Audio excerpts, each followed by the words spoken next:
for African lake and river basin organizations.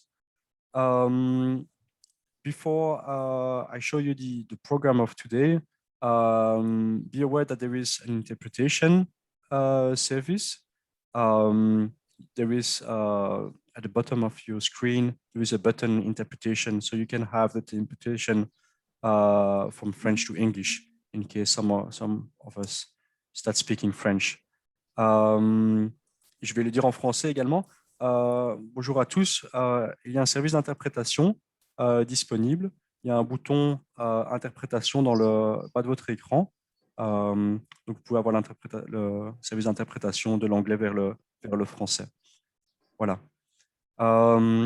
So today we'll continue with a few examples of groundwater activities within African lake and river basin organizations. So there will be, we've booked 1 hour for some of you to present the activities. After that, we also booked 1 hour for long discussion because, well, we think it's good that we exchange on those activities, then we can react on what we've been shown before, but also maybe some other participants want to talk about the ongoing activities. Then we'll have a 30 minutes break. And after that, we'll give some final presentation. There will be one presentation from Dr. Tindimugaya on groundwater regulations. And I will give a very short presentation on stakeholders engagement. So that's the program of the day. And so I'd like to call our first speaker this morning, Brighton Munyai, with at the SADC Groundwater Management Institute. So the SADC Groundwater Management Institute, I talked about them a lot yesterday. They're not a lake and river basin organization. They are a SADC institution, so at the regional economic community level, but they have done a lot regionally for the assessment and the management of groundwater, and they're also supporting the lake and river basin organizations in the SADC region. So we thought it would be very interesting for all of us to listen to the presentation. Brighton, over to you. Thank you, Arnaud. Let me share my screen. So, good morning, colleagues. I hope I'm audible. Yes, we can hear you well and we can see your presentation too. Okay, so my name is Brighton Munyai, as introduced by Arnaud. We do a lot of work. We've done a lot of work in the past with IGRAC around groundwater data collection, data management, and around our annual groundwater conference. So today I'll just try and highlight some of the work that we've done, and I'll also try and focus on the work that we've done with river basin organizations, and just give you a snapshot of the work that we've done with IGRAC, which we think is very important contribution to the general management of groundwater at national level and even at river basin organizations. Then I'll look at where we are as the SADC GMI. You will see 2 presentations on the layout. You have an overview of phase 1 and an overview of phase 2. Then I'll conclude by talking a little about our upcoming groundwater conference, annual groundwater conference for the region. So as Arnaud has said, we are a subsidiary of the SADC Secretariat, and we are currently, we have just finished implementing a World Bank funded project which had 4 components, A, B, C, and D. A was looking at setting up the institution. B was looking at strengthening institutional frameworks for sustainable groundwater management. C looked at advancing knowledge and information sharing on transboundary and national groundwater. This is where maybe you might be very interested in.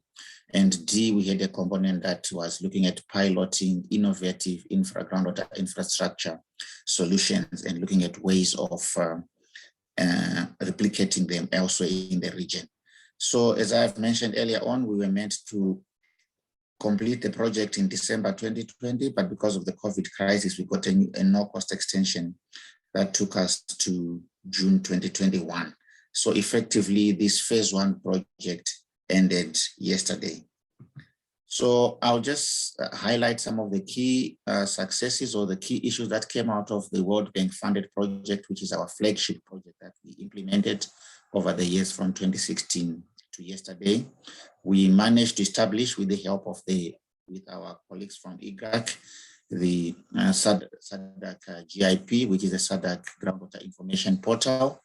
We also, with the help of IGRAC and BGS, managed to set up the Sterckx Groundwater Literature Archive. Sorry for the Grey Literature Archive. It was known as the Grey Literature Archive before, but now we have changed it to Sterckx Groundwater Literature Archive.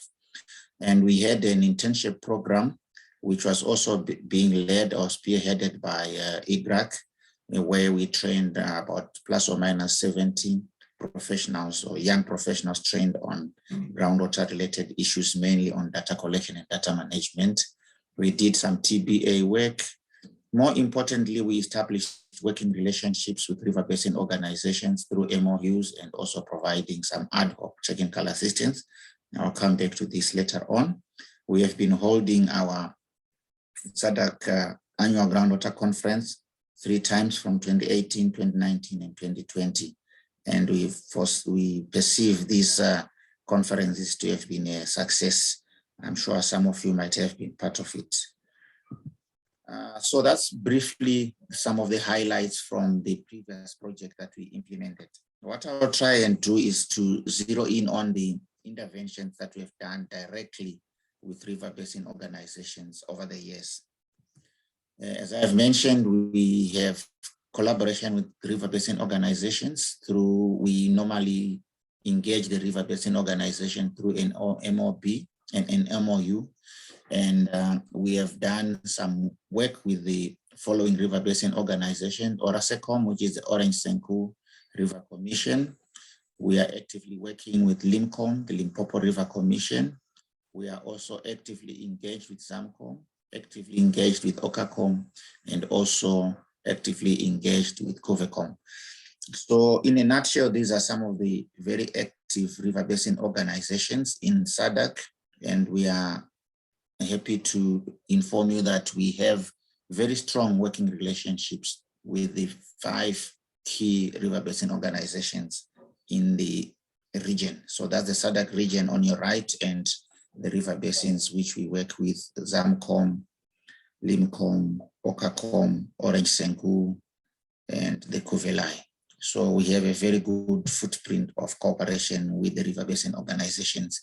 And our objective in these collaborations is to try and advance or integrate the management of groundwater into the river basin organizations.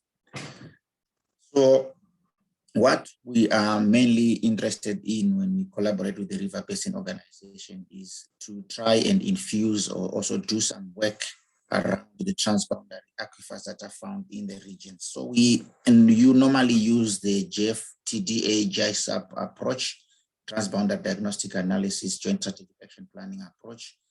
And what is important to note on this slide is we have about 30 or so transboundary aquifers in the region.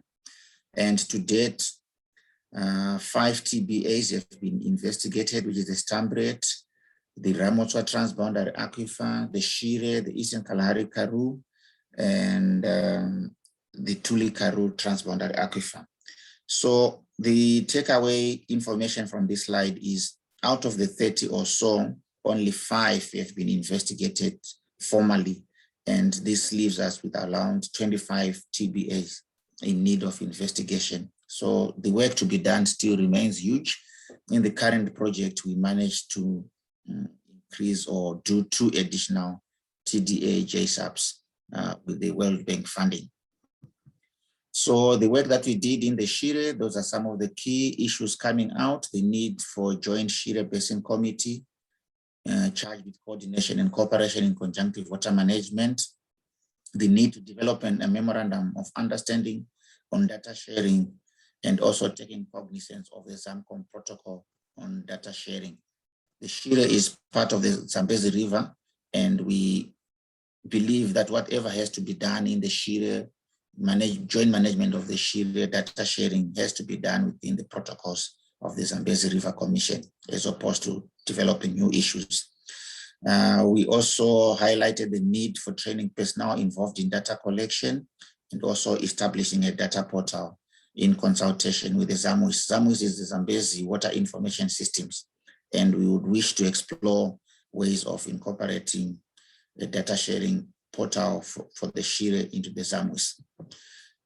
Eastern Kalahari Karoo, one of the TBAs that we did, we also have similar issues coming up, establish a bilateral institutional arrangements, need to undertake further research to understand the hydrogeological system, data sharing, joint monitoring. What is probably exciting about this TBA is that it is shared between 2 river basin organizations, and that brings in a complication or an exciting institutional arrangement that need to be considered between the Zambezi River Commission and the Orange Senku River Commission. We are an active member of the Orasecom Groundwater Hydrology Committee, and through the Groundwater Hydrology Committee, we continue to make input into carrying forward the work that was done by UNESCO IHP in the STARS. The STARS is the Stanbury Transboundary Aquifer System. In particular, we are very interested in ways of exploring ways of nesting and piloting the multi-country cooperation mechanism that was piloted in the STARS. And we also continue providing technical input into the work of the Groundwater Hydrology Committee. On the right is one of the products that we're involved in, which looked at reviewing the monitoring framework of the transboundary aquifers that are found within Orasecom. We are also actively working with the Limpopo River Basin Commission, and we helped the Limpopo River Basin Commission establish the Limcom Groundwater Committee. And through the LGC, Limpopo River Basin Committee, we initiated some work which was led by IMI, and we're part of that work that looked at doing some work in the Tuli Karoo Transboundary Aquifer, which is also found in the Limcom, as shown on the right here. So we are also actively working with the Okacom, Okavango, Kubango River Basin Commission, and through this, one of the works that we have been involved in, I think IGRAC is also part of this, is a technical reference group on groundwater assessment in the basin. That's a project that is the stages of a project that is being implemented in Okacom with Okacom, and we are part of this, and we periodically provide technical assistance, reviewing the quality of the outputs from the consultancy that is being implemented. Cuvecom, we signed an MOU with Cuvecom, and we, as a way of implementing that MOU with Cuvecom, we developed a training program that will be rolling out. We have started rolling out the Cuvecom capacity building, and we offered a training based on the SADC framework for groundwater data collection and management. I think this was offered sometime in April this year, virtual, and I think it was a fairly successful training event. So I mentioned that we have done some work in terms of small pilot projects in the member states. This is just an example of the work that we've done in Botswana, for instance. We assisted in the integration of a database. The groundwater database was, we're having several pieces of data sets sitting in different places. So we managed to integrate these. We funded the project to integrate these into a single database. In Lesotho, we assisted with the expansion of the National Groundwater Monitoring Network. And in Namibia, we provided assistance to review and update the hydrogeological map of Namibia. So this is just a snapshot. Some of the work that we did involved infrastructure solutions or supplying water to communities in need. So we managed to implement such kind of activities in 12 of the 16 SADC member states. That's just a snapshot of our project website, the SADC GMI. What we have on the top right is the SADC GIP. I'm sure you have heard a lot about this, which we intend to be a one-stop, a go-to portal for all groundwater related data in the region. We can do this by providing linkages. I think Arnaud has mentioned that there are linkages on the SADC GIP to, for instance, groundwater information that is held by the Orange Senku River Commission. Bottom left is the SADC Groundwater Literature Archive that was developed by the British Geological Survey and IGRAC. So we are also, that's another important piece of work. The Grey Literature Archive is meant to provide literature to on groundwater related issues in the base for the region. So I will just briefly pass through the capacity building on groundwater data collection and management project that we implemented. This work was done by IGRAC. So capacity, we did an assessment of capacities and needs through a gap analysis, capacity building through young professionals assignments, training workshops, and more important, what I'm trying to drive at is the SADC-wide framework on groundwater monitoring and scoping on the improvements of the SADC GIP. Those who are familiar with the SADC GIP would have noticed a change sometime last year that was an output of the work that IGRAC was doing for us.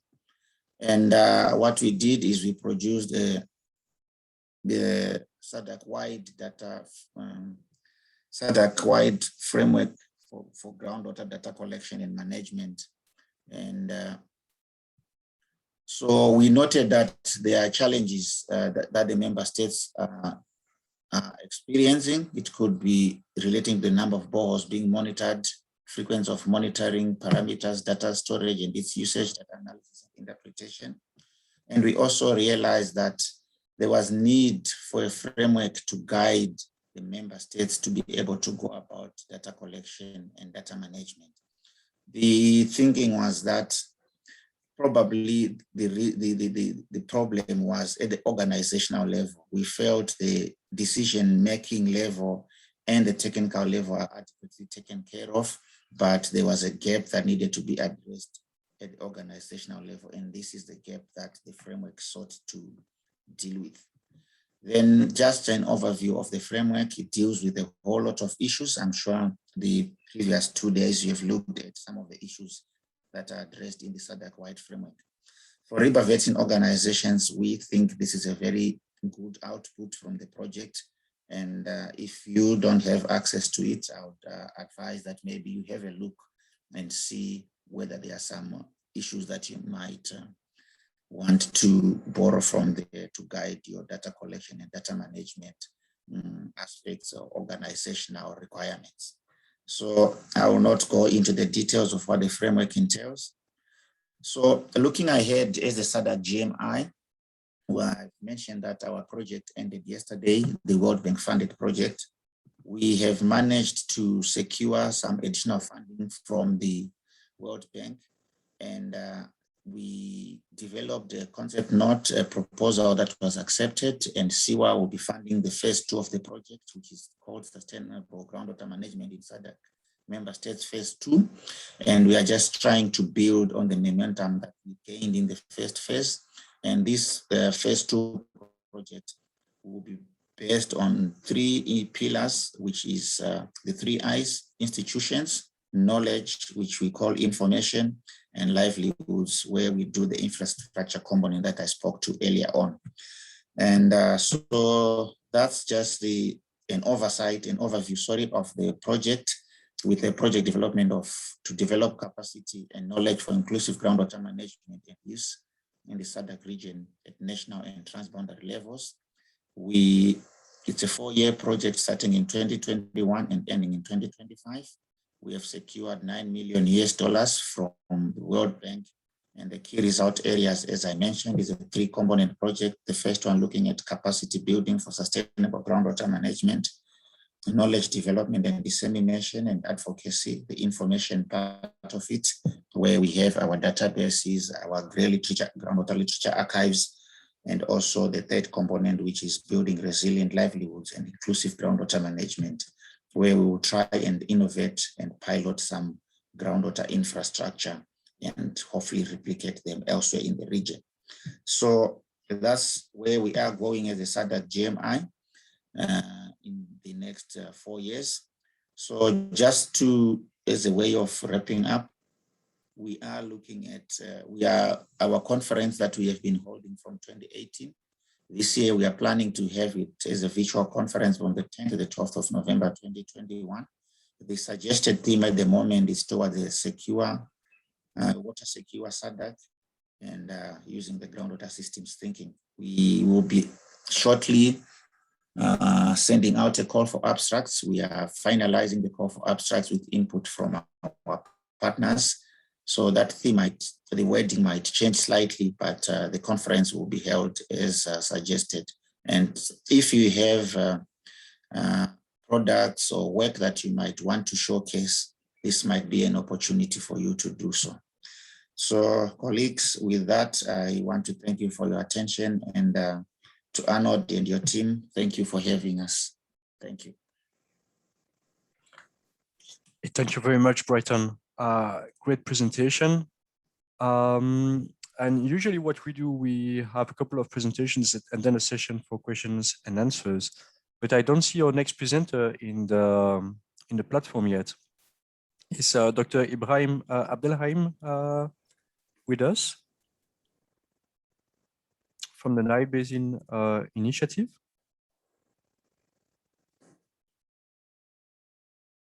Do we have anybody from the Nile Basin Initiative for the presentation? No, I don't see anybody. But then, like I said before, it's also, I mean, I suggest then we engage the discussion now for questions to Brighton. But also, if there are people in the audience today who are members of or representatives from Lake and River Basin organizations, and you would like to say something about your ongoing groundwater activities in your organization, please let us know. Again, you know the rules. Raise your hand if you want to speak, and we'll give you the permission to speak to the others. And you can also use the chat to ask your questions or to comment on.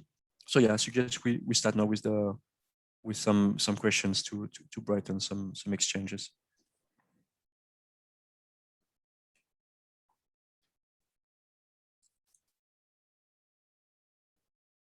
Anybody who would like to start?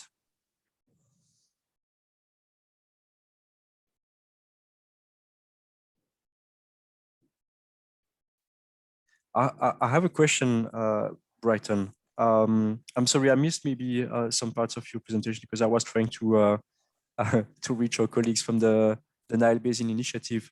But did you say something about your activities with LIMCOM and the support the assistance you are giving to LIMCOM regarding groundwater activities in the Limpopo River Basin?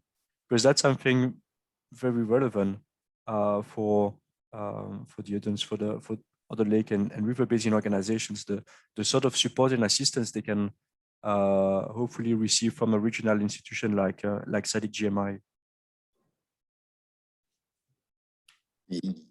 Yes, Arnaud, I see Mr. Manyangadze from the Limpopo River Basin Commission is also here, but yes, we are working with the Limpopo River Basin Commission, and our work started a while back in the first phase of our project, where we assisted setting up the Limpopo Groundwater Commission, which is now fully functional, and it is meeting as stipulated in the terms of reference of the LGC, the Limpopo Groundwater Committee.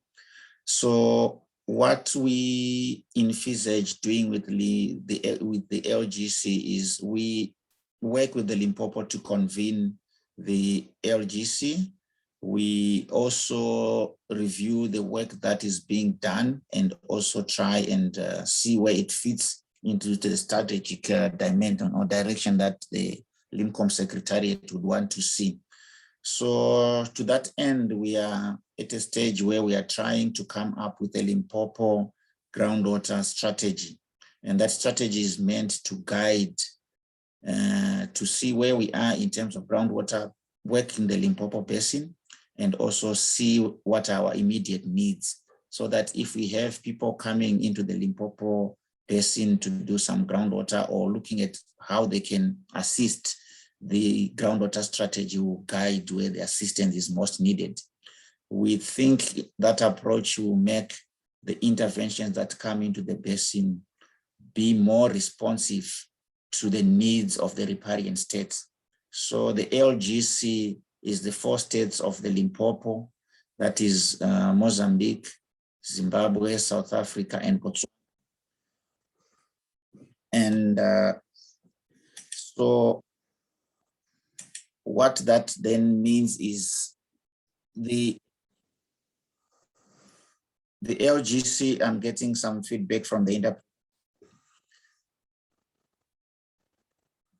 You're getting some feedback from?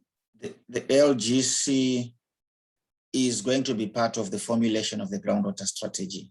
And so we think that approach will make the interventions respond to the needs of the riparian states. I think that's where we are going in terms of working the Limpopo. Thank you, Arnaud. I hope I've answered you.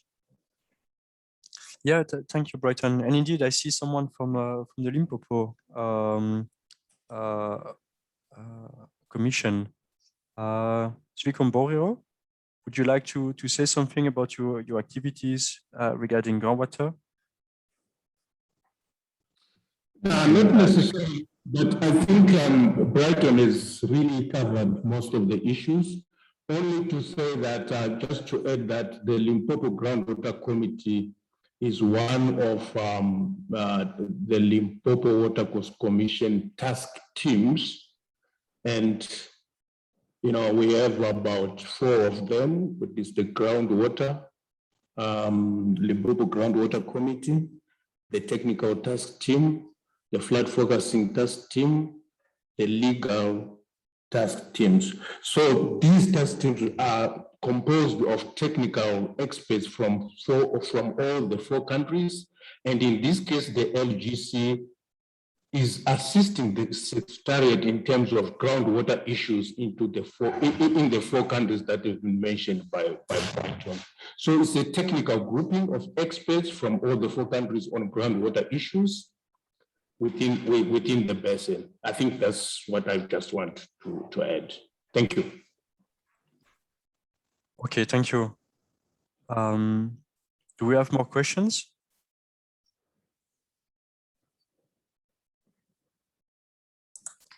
I have one. I also have a few, so. Okay.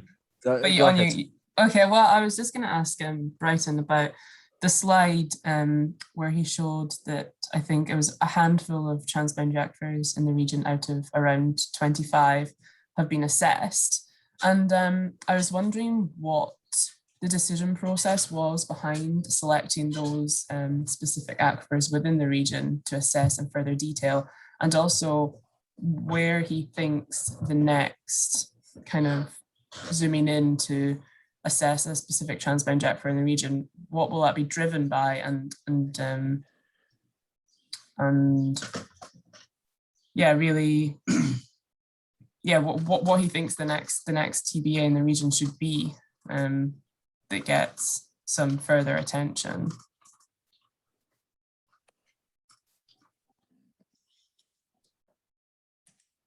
Okay, Arnaud, can I go?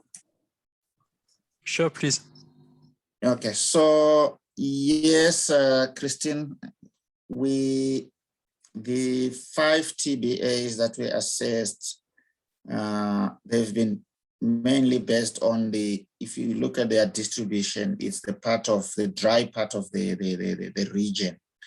And I'm sure there's also some work that was done. I think it was done by Davies et al. At some point that looked at prioritizing the transboundary aquifers in need of joint management.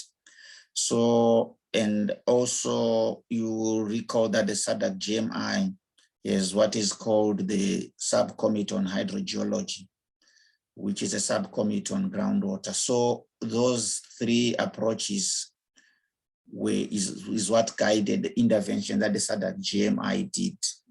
We took some suggestions based on what we had seen as the transboundary aquifers in need, mainly guided by the work of Davis et al., that prioritization. Then we took it through the subcommittee on hydrogeology. They also had their perceptions on the transboundary aquifers that they thought needed to be investigated. So based on that, we then settled on the two that we investigated.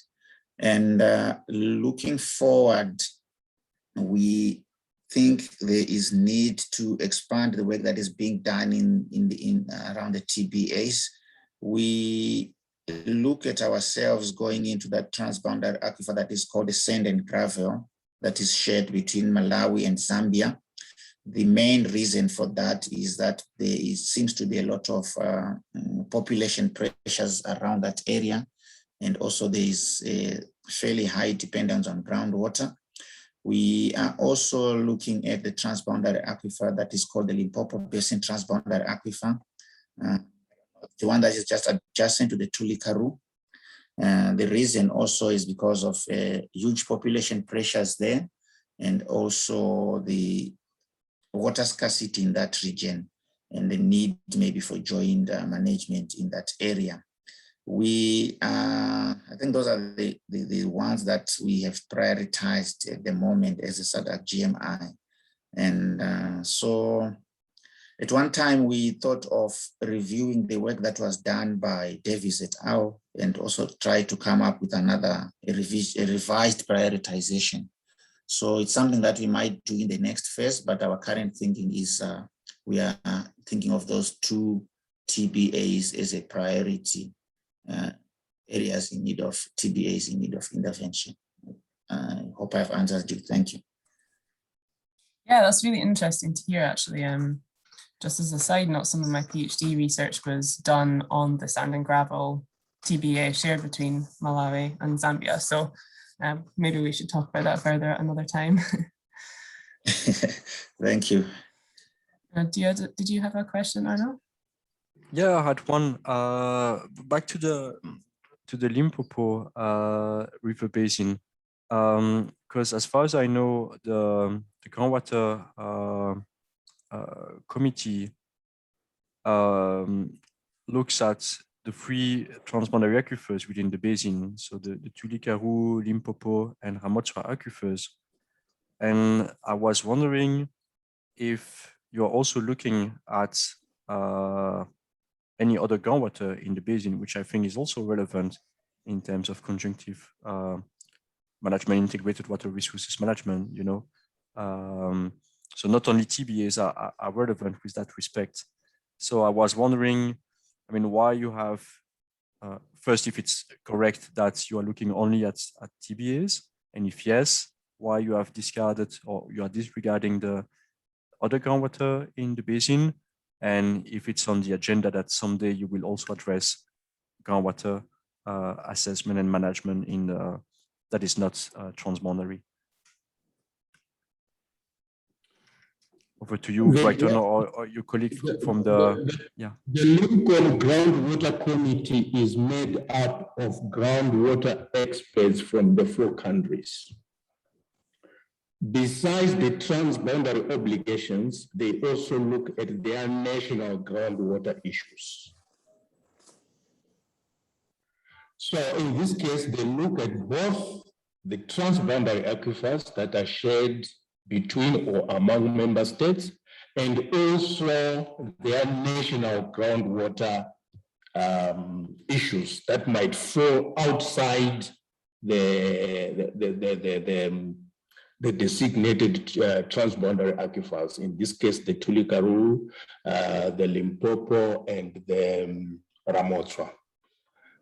And I think one of their obligation or one of their mandate is to ensure that they come up with a database of groundwater issues within their own countries. And also carry out assessment of groundwater issues within their countries. So I would say, in short, they are responsible for their national groundwater activities and also transboundary groundwater issues. I'm not sure whether I have answered you. Yeah, totally. Thank you very much. So you're not looking only at transboundary aquifers, but also at any groundwater in the basin, which makes sense to me. Okay, thank you for your answer. Do you have more questions, or maybe people in the audience who would like to say something or to share experience, ongoing activities related to groundwater assessment and management?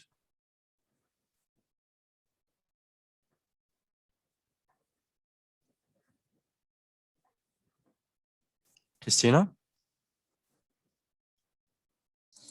I was maybe just going to touch upon Brighton's slide about the training of young professionals through the SADC, because we had quite a bit of a discussion yesterday about how we can increase capacity and expertise within the region. So maybe Brighton could elaborate a bit more specifically on how they support young professionals through the SADC Institute. So one of our mandates as a SADC GMI is to build capacity on groundwater related issues in the region. We, at the beginning of our previous phase, constituted what we call the Young Professionals Program.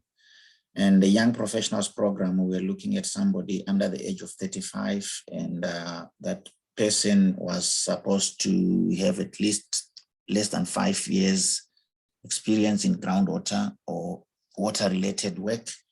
And they were supposed to be ideally working in the line ministries or the groundwater departments of the member states, the 16 member states. So what we did with that young professionals internships, we anchored it into the program, the capacity, the program that we call the Datacom. Arnaud, it's been a long time, I'm forgetting the actual wording.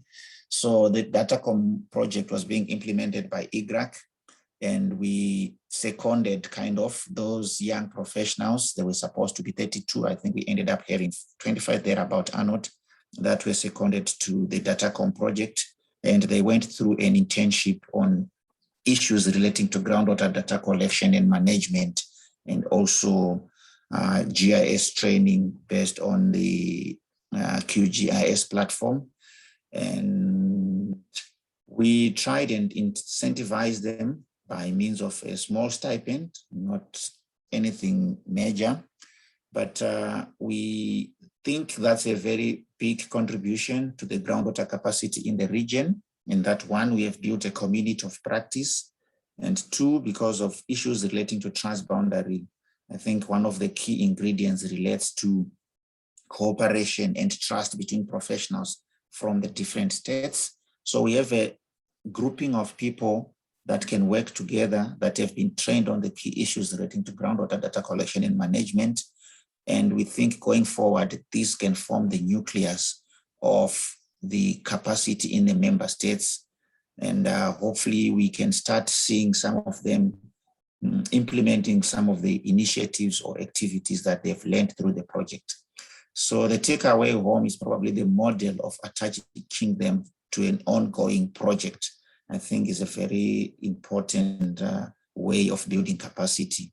They learn by doing, they get expertise from wherever it comes from, global, and that expertise remains within the member states. So I think, let me stop here and take it further if there are any questions. Thank you. Thank you, Brighton. No, I think that was clear.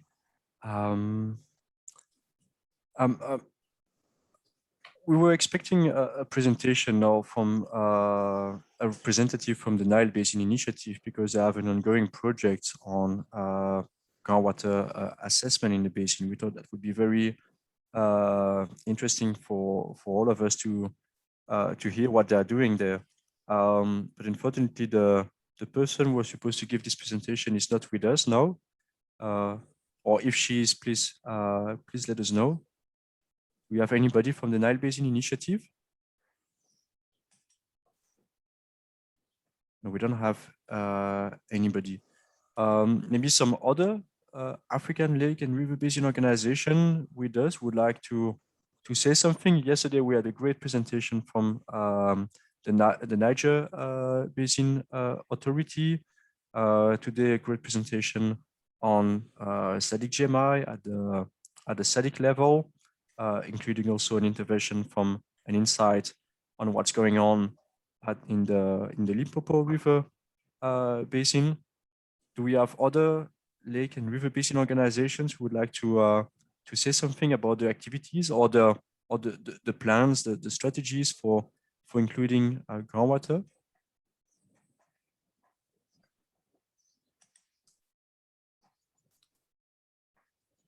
I mean, we were hoping to have a good exchange among different lake and river basin organizations to exchange on experiences and lessons.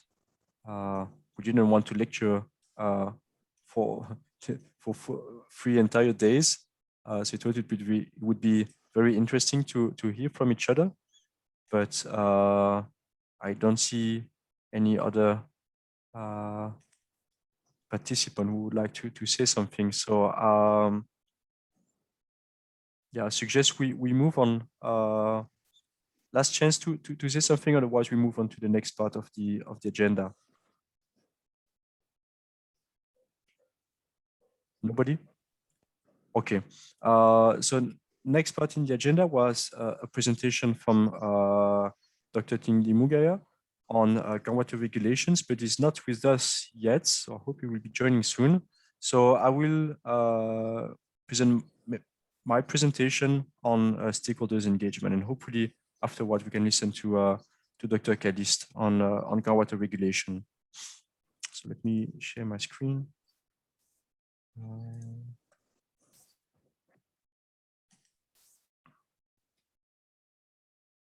And thank you again, Brighton, for your great presentation today and for answering our questions. Thank you.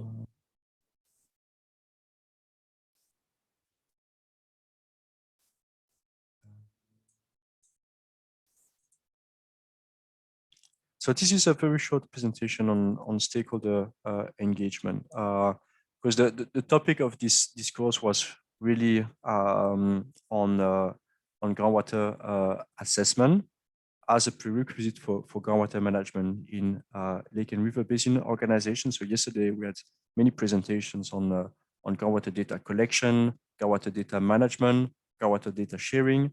So what, and we explained that we see that lake and river basin organizations can be instrumental in fostering the sharing of groundwater data in the basin. And actually they need to do that in order to get access to the data and to carry out a groundwater assessment at the scale of the basin. We also explained that they can be instrumental in capacity building activities within the basin to address the issues or the gaps in groundwater data collection and management in the riparian states. So yeah, they can play a very important role, and well, they can. There is more than that. They can do a few other things, and one of them is promoting stakeholder engagement, contributing to stakeholder engagement. Because yesterday I mentioned a project on groundwater governance a few years ago, and one of the basic principles of groundwater governance is that all stakeholders need to participate. So you need to engage all stakeholders in groundwater governance, in groundwater management.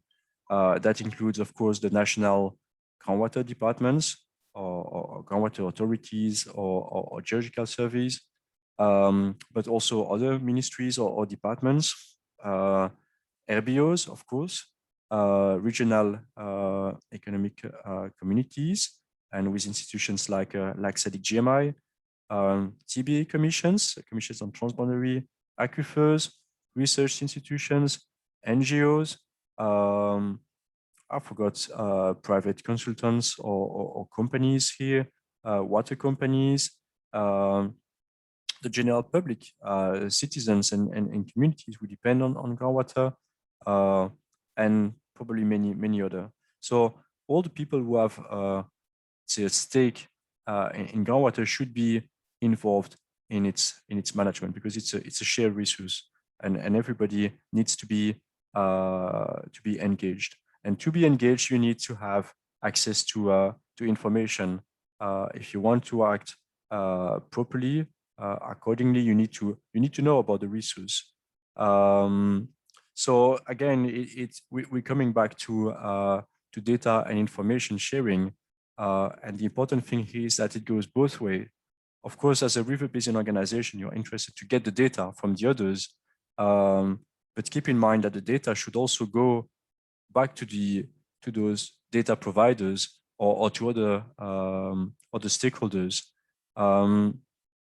So for instance, you will, let's imagine you have organized the sharing of data with the riparian states. You get the data. With that data and with the hydrogeologist you have in-house, you are able to prepare some significant groundwater information, like I don't know, a hydrogeological map of the river basin. Then don't keep this information for you. Share it with the others, including, of course, the original data providers. Yesterday, if I remember, yeah, I talked about the collection of borehole data, and that those borehole data need to be sent to the authority, the responsible authority, by the well owners or the drillers. And I explained that a very good incentive for the drillers and well owners to share the data is if in the end all the data that are collected nationally are shared in an open database where the drillers can access and where they can find meaningful information for drilling the next successful borehole. So that's, I think, a very good example of data and information sharing going both ways, and that's what stakeholders engagement is about. So if you want the people to share data and information with you, you also need to share data and information with them. You need to lead by example. So of course, when you are sharing data and information with the others, well, you need to share data and information with those who have provided the data, but not only. If we think, for instance, of the communities and the citizens who, they expect to be informed on the groundwater they are using, even though they might not provide any data to the states, to you, they need to be informed. So that the sharing of data information need to reach everybody, and not only the data providers. What is very important whenever you prepare and you share information is that the information be tailored for the specific audience, because we have different stakeholders, different categories of stakeholders. They have different needs, and they also have different capacities. For instance, we have, well, again, industries, water utilities, farmers or individual users, groundwater experts, national water policymakers, a lot of people who have different needs, different expectations toward groundwater. So they expect a different type of information, but they also have different capacities. And of course, a groundwater expert will be able to read complex groundwater data and information, which might not be the case of a random farmer or individual well owner.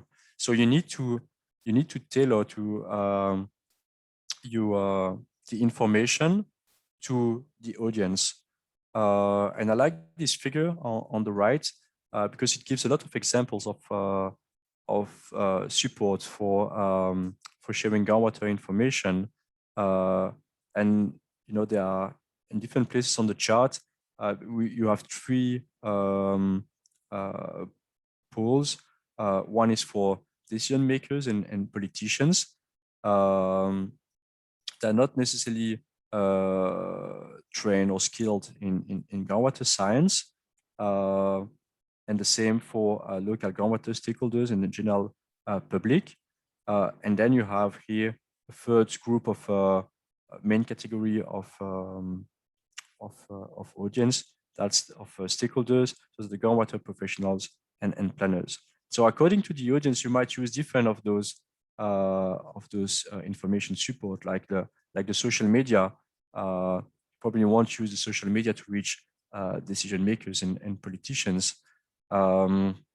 If you make graphs and tables with a lot of numbers and that might be good for or a scientific paper that might or publication that might be good to reach out to groundwater professionals, but not for politicians and local groundwater stakeholders. So this is just an example, something to keep in mind. So first, the job for a lake and river basin organization to engage with all stakeholders, the first thing to do would be to identify the audiences, the categories of stakeholders. Who are the people who need to know about groundwater? Probably you will find a bit of all those stakeholders, maybe additional stakeholders, but you need to identify them. Then you need to identify the needs, I mean the relationship with groundwater, and you need to identify the capacity to grasp groundwater information.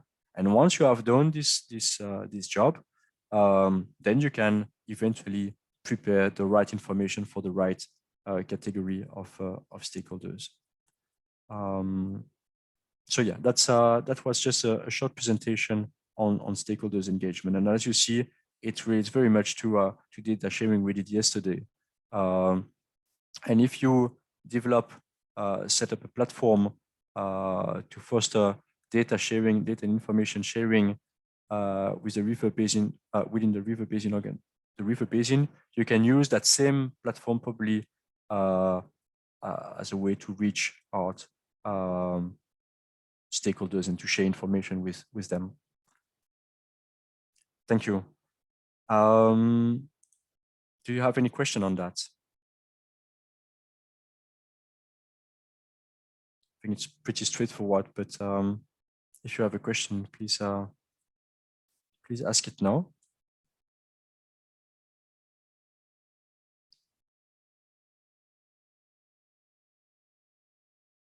No?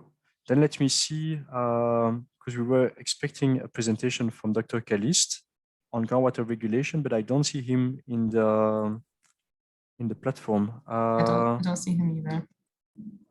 Wait.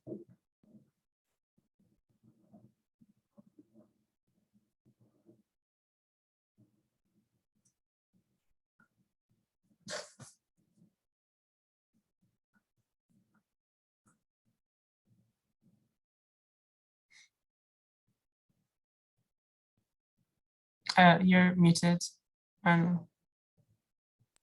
Sorry, I was saying I got an app, like it will be there in 30 minutes.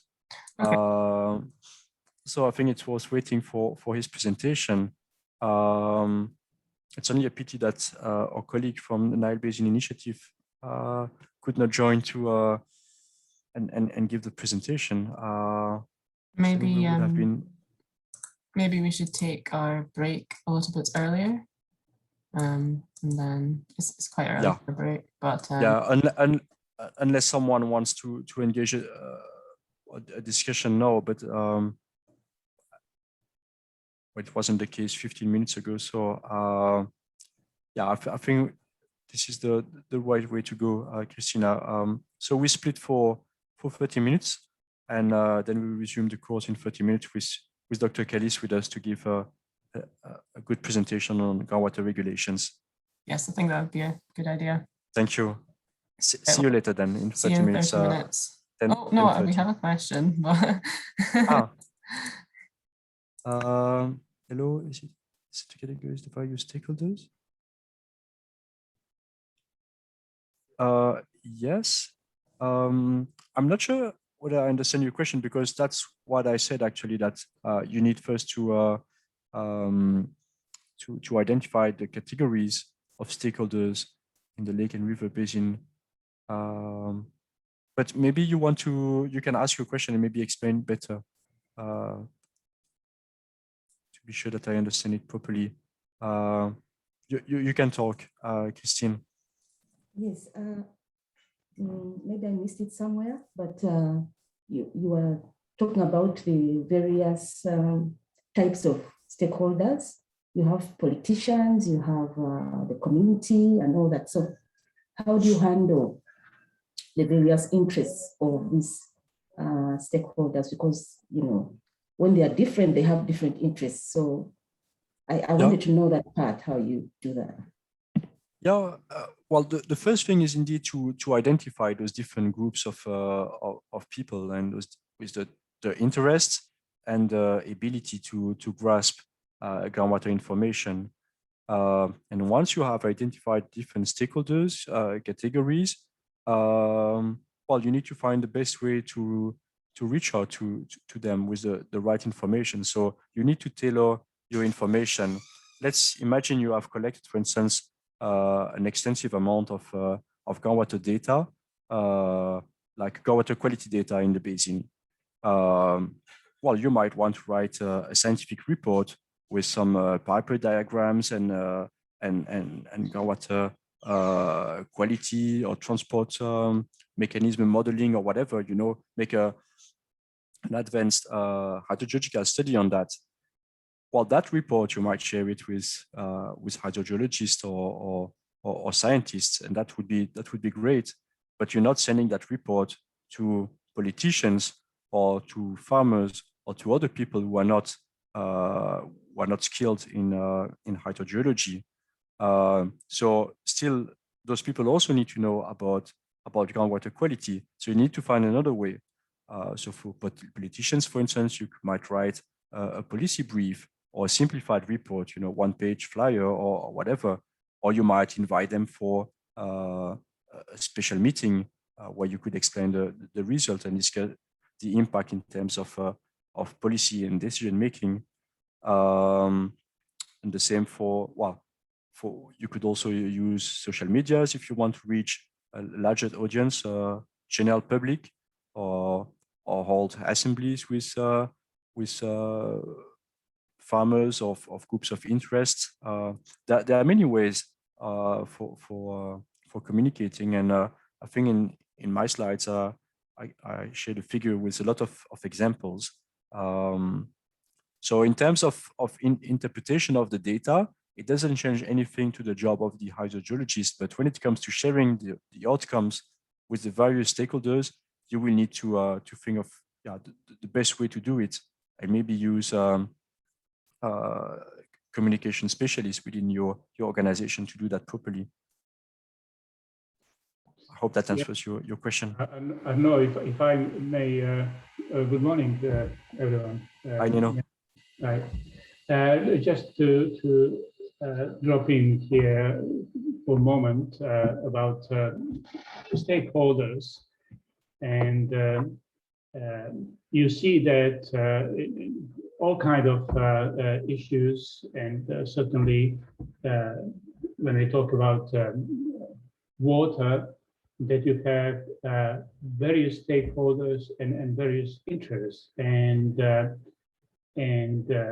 you can't avoid actually not to have conflicting interests, because you will have agriculture lobby, and with very strong arguments why they need a lot of water, and you will have environmentalists, all kinds of interest groups.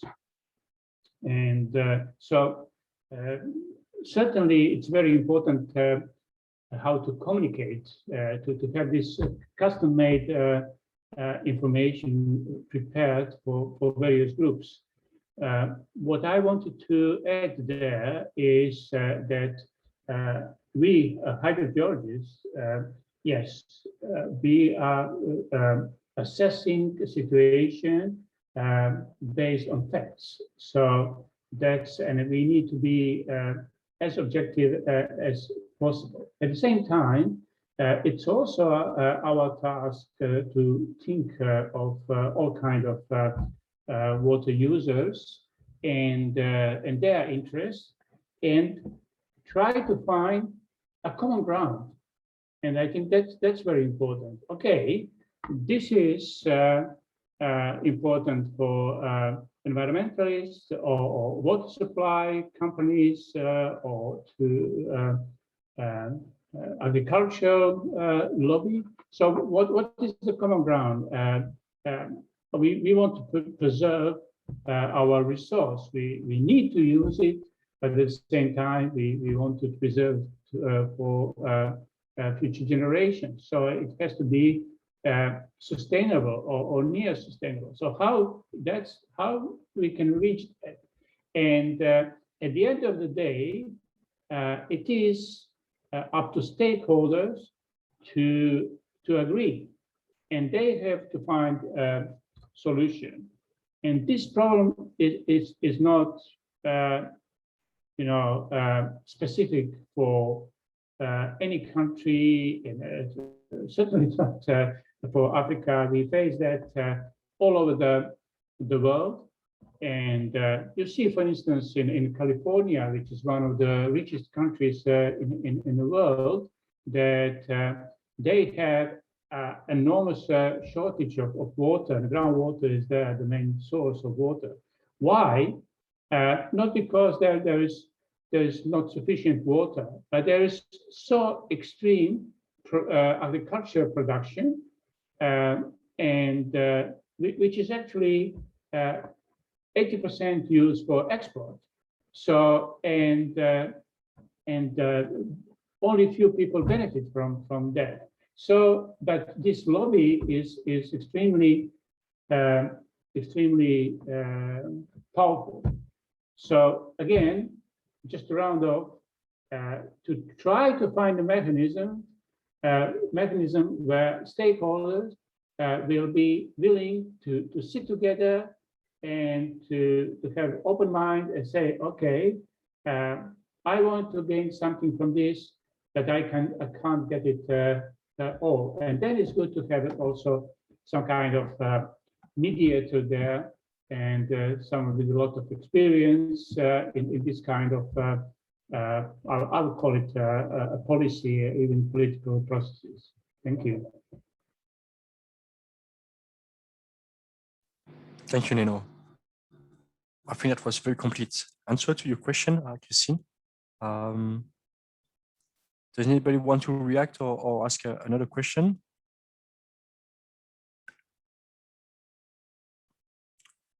Then, okay, we split until 10:30 all time. That's about a 20-25 minutes break. Then hopefully we'll hear Dr. Callist on groundwater regulations. Thank you. Yeah, he's coming. He just confirmed. Yes. See you later. In a moment. Ciao.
Good morning again.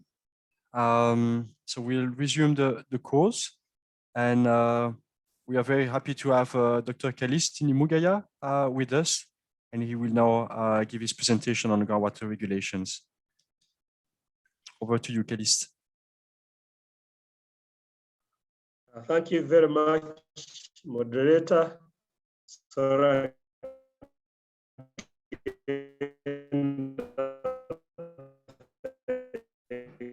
We cannot hear you well, so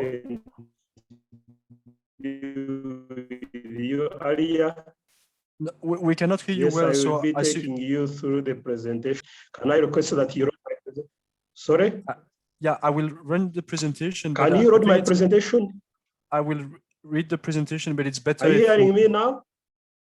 Yes, but it's better if you stop your video, because I think it's slowing down your connection. Okay. We couldn't hear you well. Okay, fine then. I'll do that. And let me now share your presentation, which you should be seeing now. Okay, thank you very much again. Good morning, good afternoon from wherever you are. So I will be taking you through this session on groundwater regulation and licensing for transboundary aquifer management. I introduce myself, Dr. Callist Tindimugaya, working for the Ministry of Water and Environment, but I'm also a steering committee member for the Africa Groundwater Network. Next. During this session, I expect that we shall have a good understanding of the rationale and benefits of groundwater regulation, be able to create awareness about the benefits of groundwater licensing and allocation, appreciate how groundwater licensing and allocation systems may be implemented, understand the typical institutional arrangements for integrated groundwater management. And I know that some of you already online are part of the processes to regulate and license groundwater.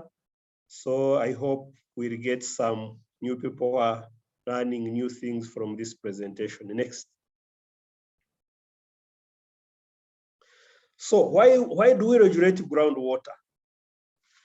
Of course, if we were in the same room, I would be provoking some of you to give us some ideas, but since we're online, I think I will move on this way. We regulate groundwater, first of all, to regulate its development. Groundwater is depended on by many users, and many of these users will plan their development projects without considering their fellow users. So we do regulate groundwater development. We want to make sure that there's sustainable development. We also do it to constrain activities that might compromise the groundwater availability and quality. Again, if there is no order, the quality and the quantity of groundwater might be compromised. Of course, in a situation where you're having many users, there is bound to be competition and conflict. So regulating groundwater use enables us to address the issue of competition and addressing conflicts between and among users, and of course also addressing the increasing threat of groundwater pollution. Next. So when you are regulating groundwater, of course, you do it within the provisions of the law. So there are a number of specific legislative provisions that you need to have in place.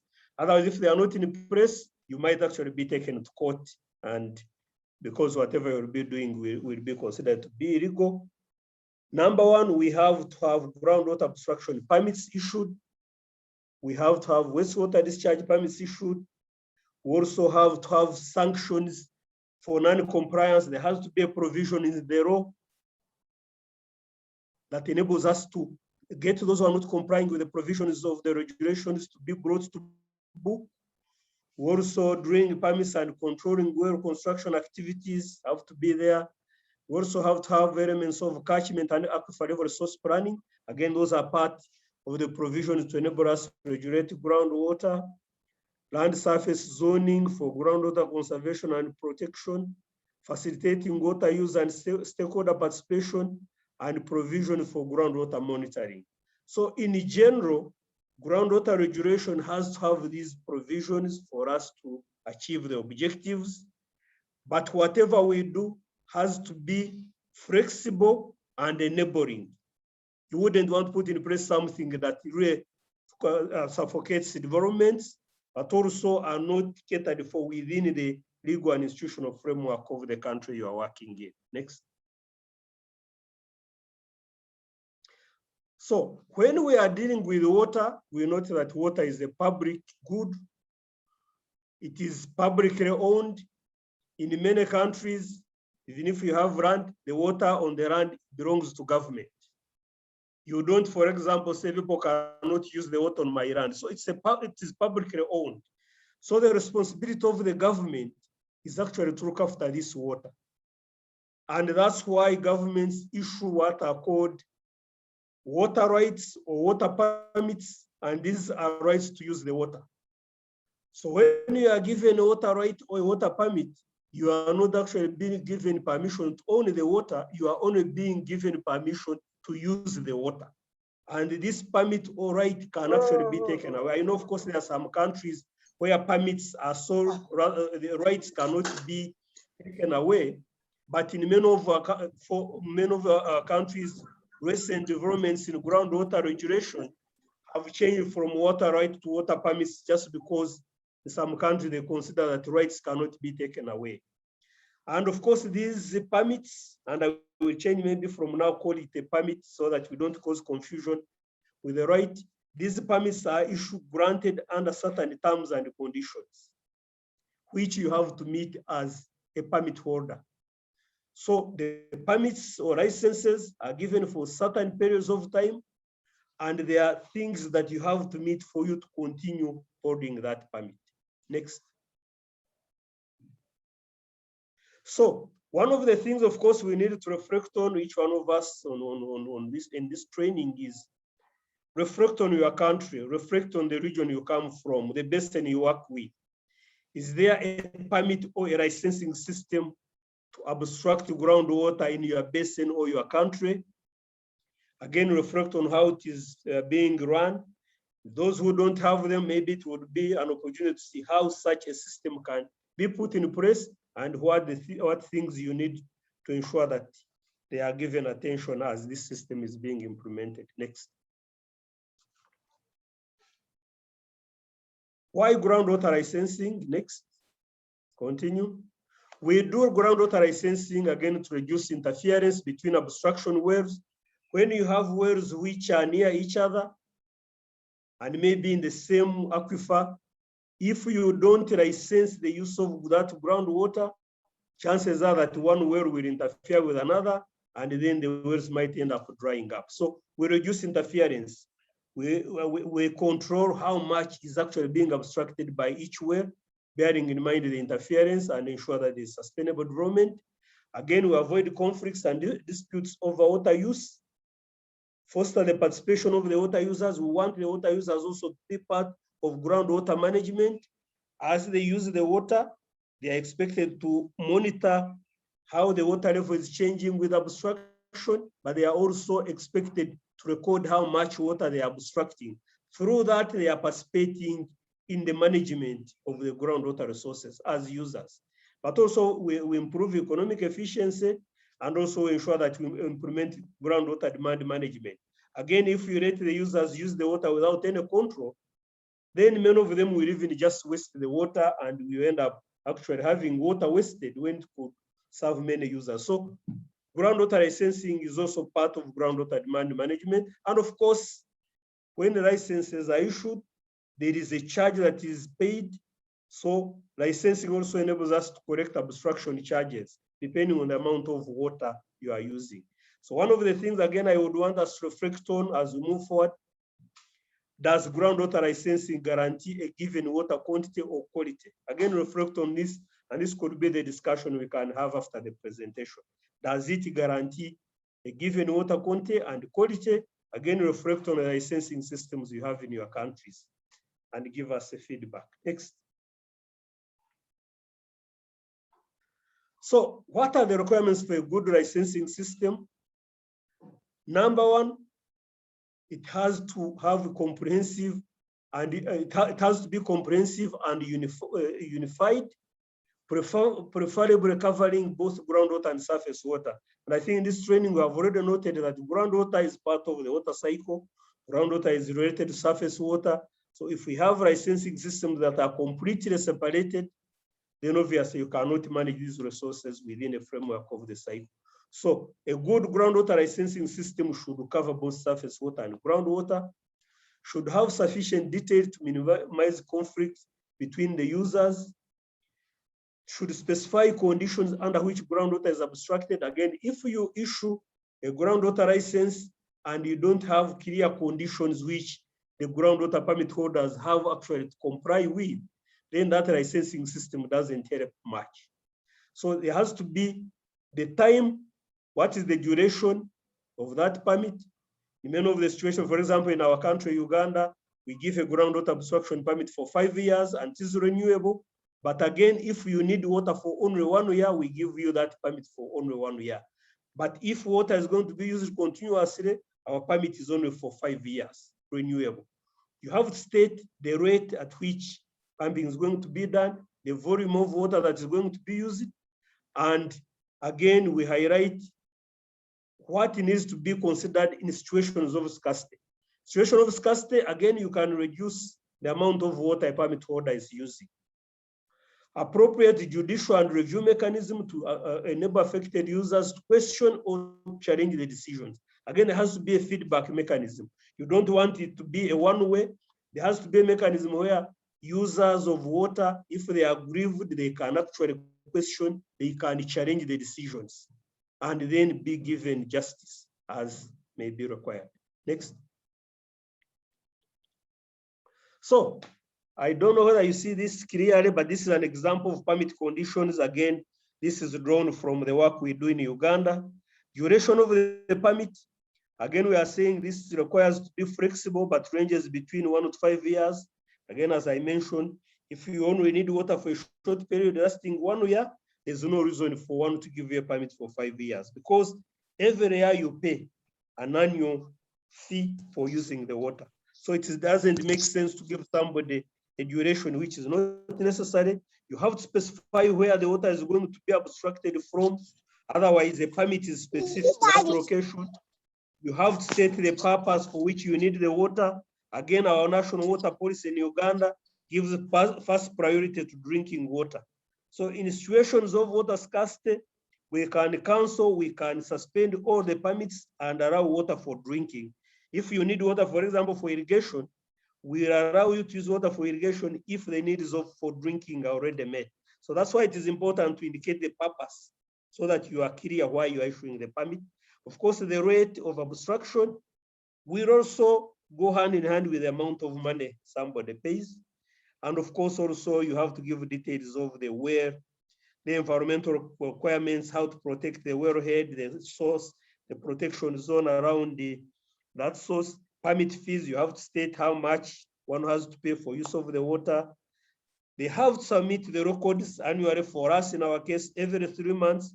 They have to submit the information on groundwater level, how groundwater level is changing as abstraction is done, but also the amount of water they are abstracting, and regularly, maybe twice a year, the quality, they have to test the quality of the water. So again, there's a provision for suspension, and it is clear under what condition the permit will be suspended, and also how it can be renewed, and what one needs to meet for renewal to take place. So these are the conditions which are always part of the permit, and the permit holder looks at them and signs for a permit confirming that he accepts these conditions and will be ready to go by them, or else the permit can actually be cancelled or it will not even be renewed. Next. So again, we need to see, are these conditions relevant to our countries or not? So when you are issuing groundwater abstraction permits, obviously you are looking at groundwater allocation.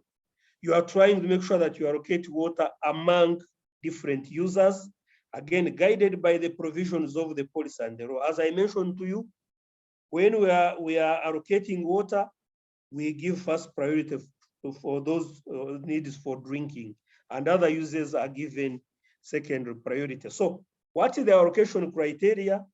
First of all, allocation objectives should be clear and include economic, social, and environmental factors.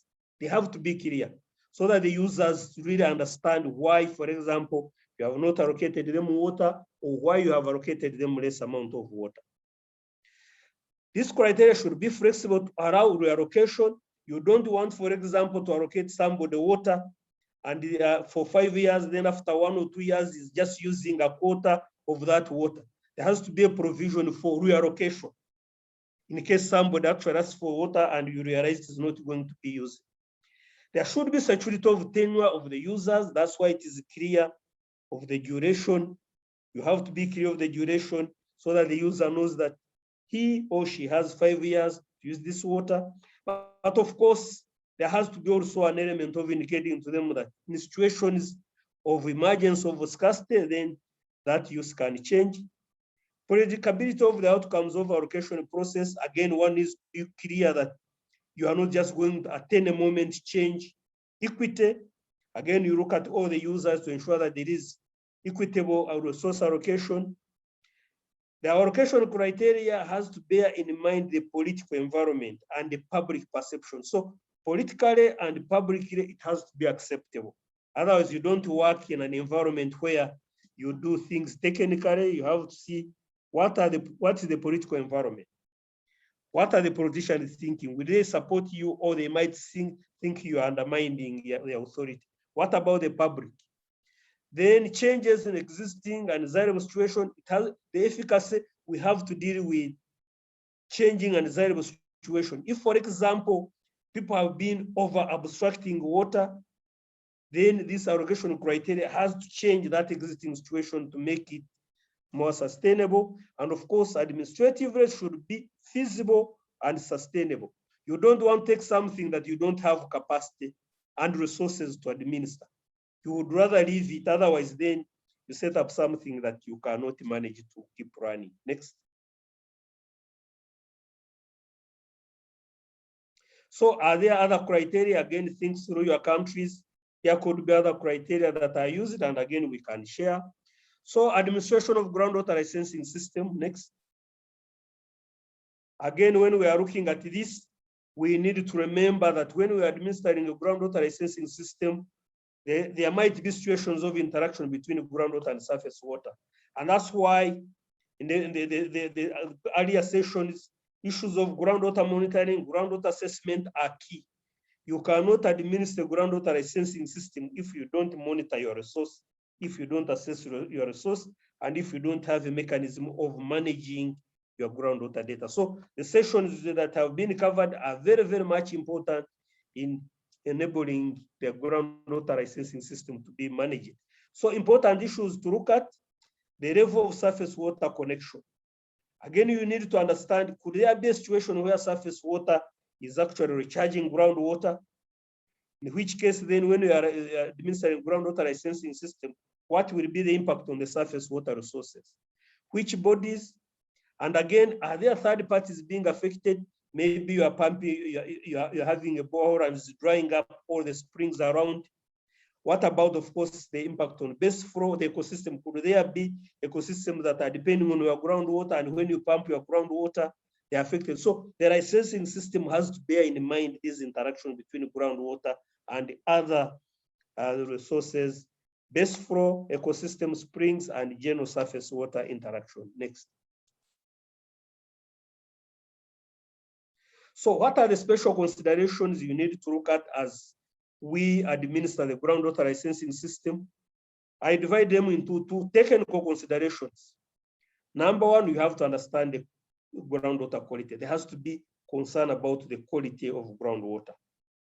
If, for example, you are going to administer this groundwater licensing system, could there be a possibility that you can actually impair the quality of the groundwater? Maybe you are bringing in polluted water to come in. Could it be that you are pumping water and then you are getting pollution from pit latrines, septic tanks, and other considerations? Resource replenishment.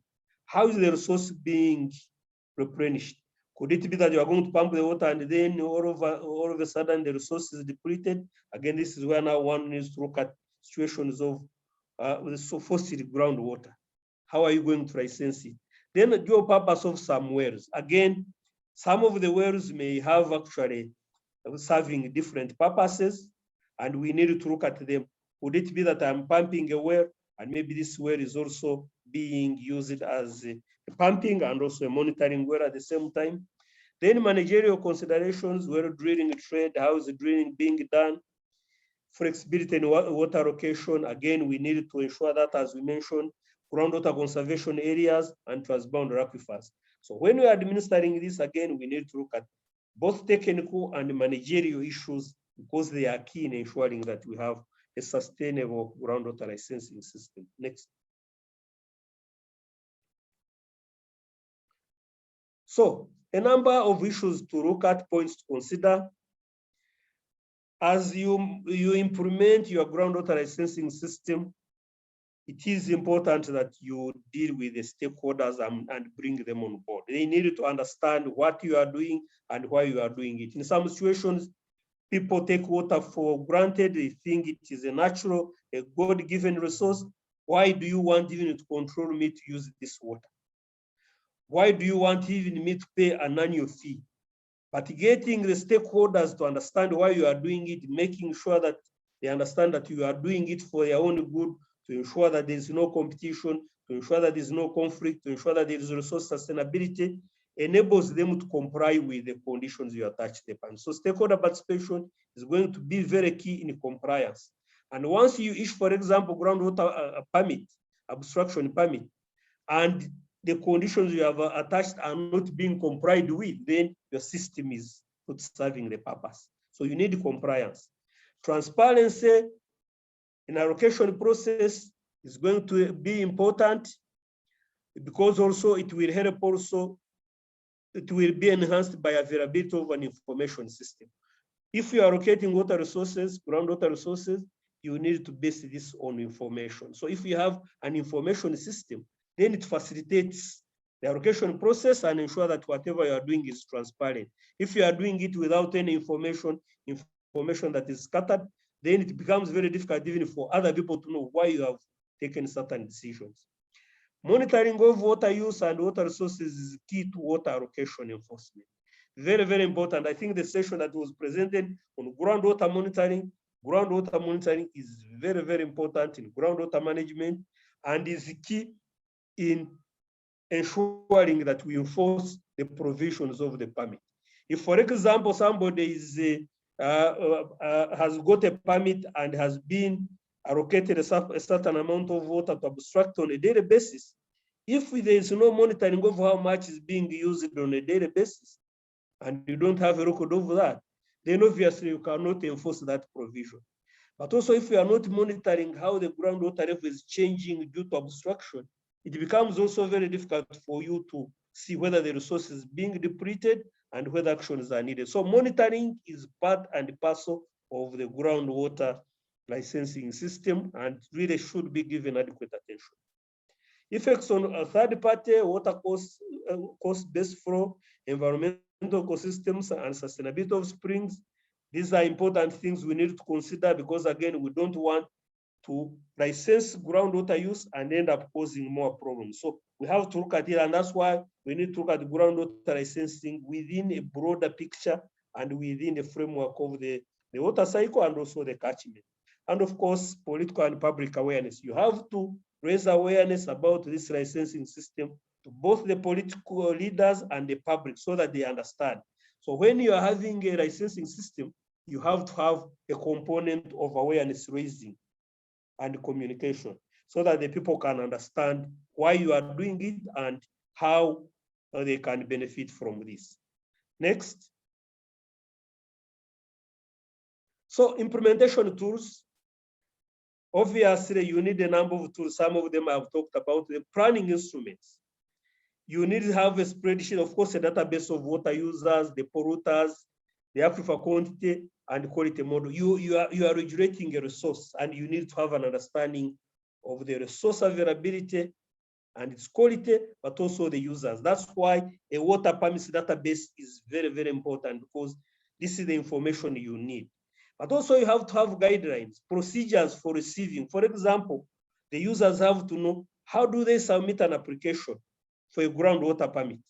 It has to be very clear and has to be communicated. How do they ensure that their permit is received? How is the permit application assessed? And how is the approval done? And how do they get a feedback? So these management guidelines are clear. So permit processing procedures have to be key and they need to be communicated to the users. Information systems, again, you don't want now to do this manually. You need to have now an information system to manage the applications, to manage the permit issuance, monitor compliance, and also provide information for use in enforcement. In Uganda, for example, we have developed a water information system. So right now, wherever you are in the country, you can log in the system and submit your application. Once you submit your application, once the application is received, then you get an SMS that informs you that the application has been received. Once the application comes in, it is received from the highest level, the head of organization, and you have layers, and at every point, you can check to know where the application is. Through that arrangement, we are even able to know who is delaying the process.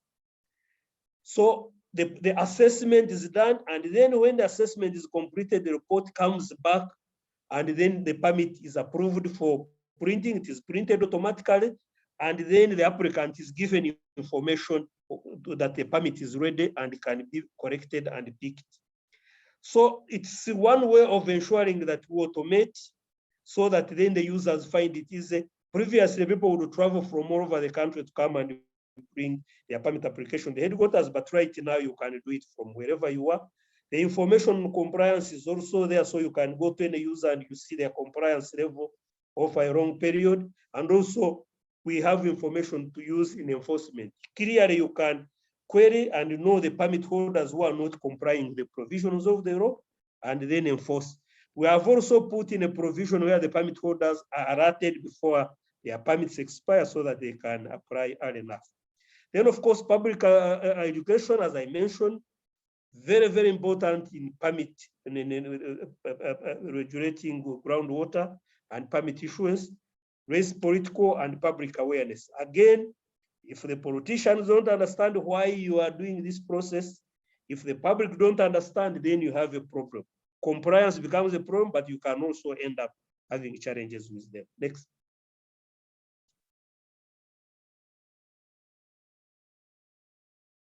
So key priority issues for regulatory and enforcement agencies. Some of you, I know, work with the regulatory agencies, with enforcement agencies, as I do. Some of the things, of course, we always need to bear in mind is for us to achieve our objective, we have to have sufficient staff of adequate capability to enforce regulations and make appropriate assessments. If the staff are not there and the capacity is limited, then obviously your licensing system cannot work. So we need to give attention to this, and I think there was also a presentation earlier on capacity building. I think in Africa, we are lacking capacity in groundwater in general, but also in groundwater regulation and licensing. Laws which are practical and enforceable should be in place. Again, there might be some laws which are very difficult to implement and to enforce. So if you have such a law, your hands are tied. Of course, we need staff who are knowledgeable about good management practices and have scientific knowledge. So again, here we have management and scientific knowledge. Again, in many of these situations, you need to have the confidence to take decisions, management decisions, but also you have to be backed up by scientific knowledge. And of course, a sense of ownership on the part of stakeholders. We need to make sure that the stakeholders realize that this process is helping them and they should take ownership of the process and ensure that they take the conditions that have been attached to their permits as being important for them.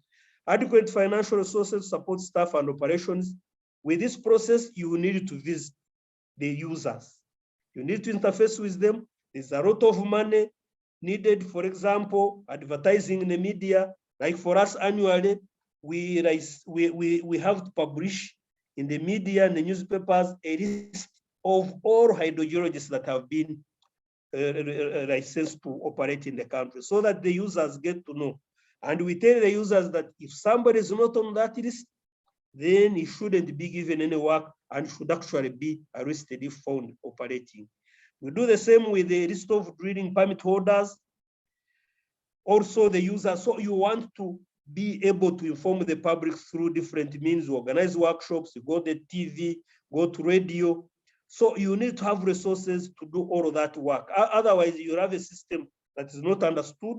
And once the people don't understand that, then it becomes a problem. For example, our publishing in the media is helping us to get people actually to even know about who is an expert in groundwater that can work, who is a driller. And many of those who are licensed are happy because then the general public recognizes them. And those who don't meet the requirements then start running away and they don't practice. The other one is selecting meaningful indicators for technical, economic, and social issues and appropriate benchmarks. At the end of the day, you need to see whether your system is doing what you expect. What are the indicators? For example, compliance. What is the percentage of your permit holders that are complying, for example, with the condition related to validity of the permit? The amount of water being used, the groundwater level monitoring. So you have set those indicators that will enable you to know whether you are moving forward and set the benchmarks. And of course, as I mentioned earlier, a program for legal education and awareness raising is part and parcel of the licensing system. Next. So important actors in this process. Number one, the holder of the water use permit, because this is the primary person that is using the water. When you issue them a permit, they become lawful users of water and they pay fees and charges. They are very, very important actors. They are the ones who ensure that they use the water within the provisions of the permit, but also they are the ones who provide you information for us every 3 months on how much water they are using and how the water level is reducing and the quality. Of course, other users in the same aquifer and dependent surface water are very important. Other stakeholders, the third-party actors, but then the Water Resource Authority, which issues the water permit, can deny or grant. This authority is the one which keeps records and monitor compliance through field inspections and other means.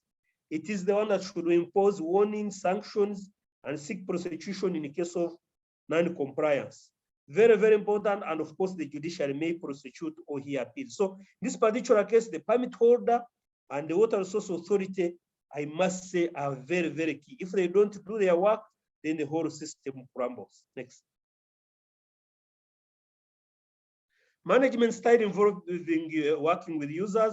And of course, this is achieved by ensuring that conflict resolution mechanisms are well accepted, economic, and rapid.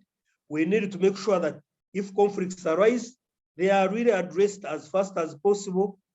The sanctions should be balanced to discourage non-compliance. For example, if somebody is given a condition of abstracting water within a certain limit, if somebody doesn't comply with that condition, how do you ensure that they comply?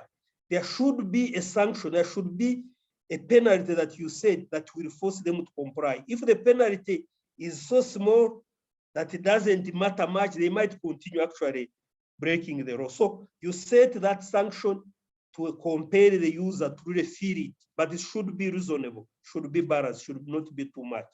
Monitoring should be realistic and of course commensurate with institutional capacity. You may want to set up monitoring wells all over, but do you have the capacity even to monitor? You may get money to set them up, but do you have resources to continuously collecting the data from them and also analyze the data? Because collecting the data is one thing, but analyzing the data and generating information for decision making is even more important. Record keeping procedures should be there to ensure that we have complete records of whatever is being done. And of course, we should reduce water authority discretion. We should limit it to reduce bureaucracy.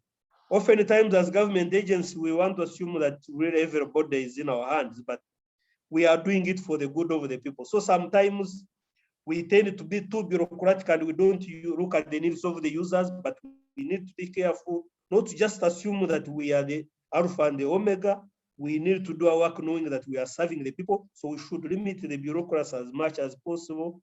And of course, user bribery and administrative corruption needs to be dealt with decisively. Otherwise, if your system is infiltrated, and maybe for somebody to get a permit has to pay bribe, or maybe the person comes first and then is jumped and given a permit, somebody who comes last, it means that system will collapse. And the leadership of that system should deal with that kind of situation decisively. For example, in Uganda, everybody knows that in case, for example, you are bribed as part of the permit assessment or what, you'll be dealt with decisively. And we have really not had any complaint that our staff are being bribed.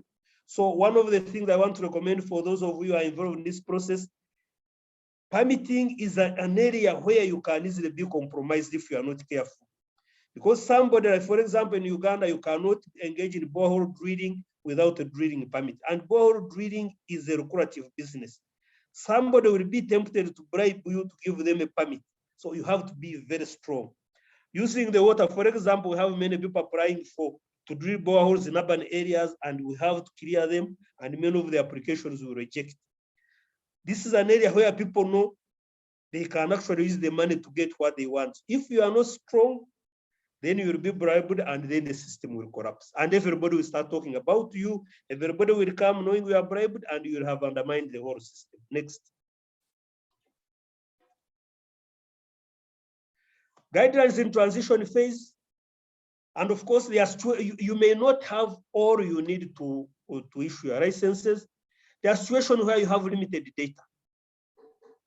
So in those situations, again, it is better to have people regulated than people not being regulated. In such a situation, give everybody a permit, but make them for a short period. And we do that in a situation where, for example, people have been having wells and for some reason there is no data. Then we say we are giving you a permit for 1 year. Within this period, you should have done a pumping test data for 72 hours. You should have done ABC. So don't deny users the permits because there is no other option. If they don't have permits, they are using water illegally. You would rather give them permits for short duration as a transitional phase. So customer rights should be dealt with comprehensively. Customer rights, people have a right to use the water. Again, you need to look at that and see how you deal with it as you move into a more conventional rights system. No exception should be tolerated. For example, you shouldn't have your minister using water and you say, the minister, no problem, you cannot apply for a permit. People will be watching. If it is the president, actually should be the first person to start with so that people can know that you have to license. So if there are exceptions, maybe your staff and for you are using water without any permits, obviously the public will be seeing. So no exception should be tolerated. Specification of obstruction thresholds should actually be set. And of course, this is a dynamic process. Again, as you get more information, you keep reviewing that. And certain minor uses may be exempted from license bureaucracy. For example, when we started licensing, we decided that hand-pumped boreholes are not going to be licensed because there were too many. After around 40,000, 50,000 hand pumps, you are starting, how do you even monitor them? So sometimes minor uses should be exempted. And in regulation, there is what they call 20-80 rule, that you can focus on 20% of your users and address 80% of the problem. So oftentimes we want to run after small users and we leave the bigger users, but you can actually just get 20% of your users and you solve 80% of the problem. Next. So cases of non-renewable groundwater, implementing of the licensing system, of course, a situation where groundwater is not being renewed, this is a high priority because the water can get finished. We also should be done, be consistent with the hydrogeological reality. You need to understand the aquifer. Permits need to be time limited.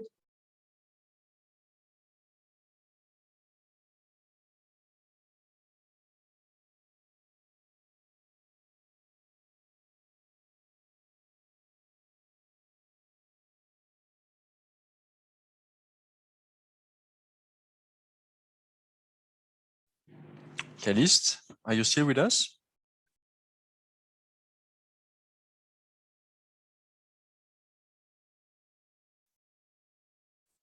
Hello, Callist?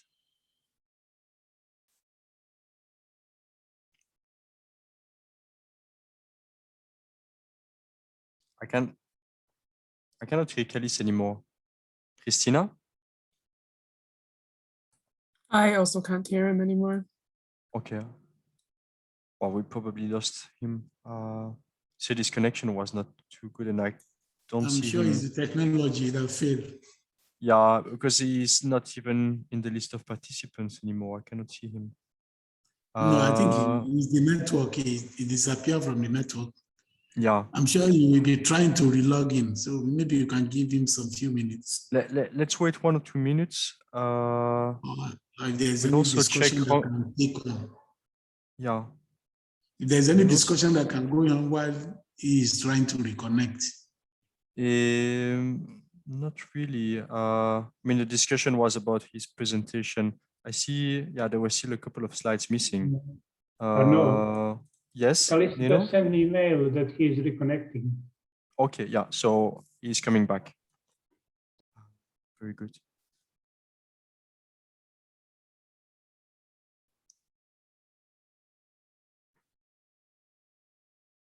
Sorry for that.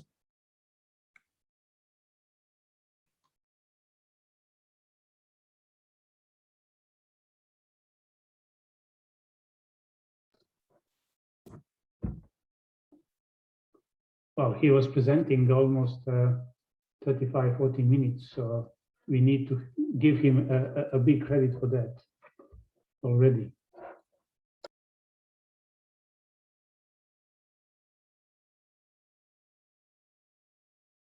I think his presentation is interesting, so it will also be nice to give him time to conclude it. Really stopping him wouldn't do us, some of us that are really learning and following it. So I think it would be nice for him to conclude it, because it's really an interesting presentation that I hope many African countries can learn from. Completely agree with you.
Hello, sorry, I went off, so I'm using my phone. So can I request that you wrote the presentation from where you left off?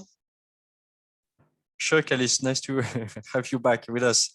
Sorry about that. I ran it through. I think I'm about to finish. Yeah, there were just a few slides missing. Saying, sorry? No, I said we're waiting you to finish your presentation. Okay, so as I was saying, let's take advantage of the operational monitoring information, take decisions.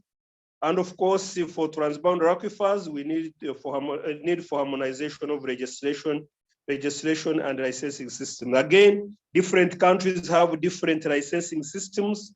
So it is, and legislation, it would be important that we harmonize. And I think this is where River Basin organization become very, very important in getting countries to harmonize. Next.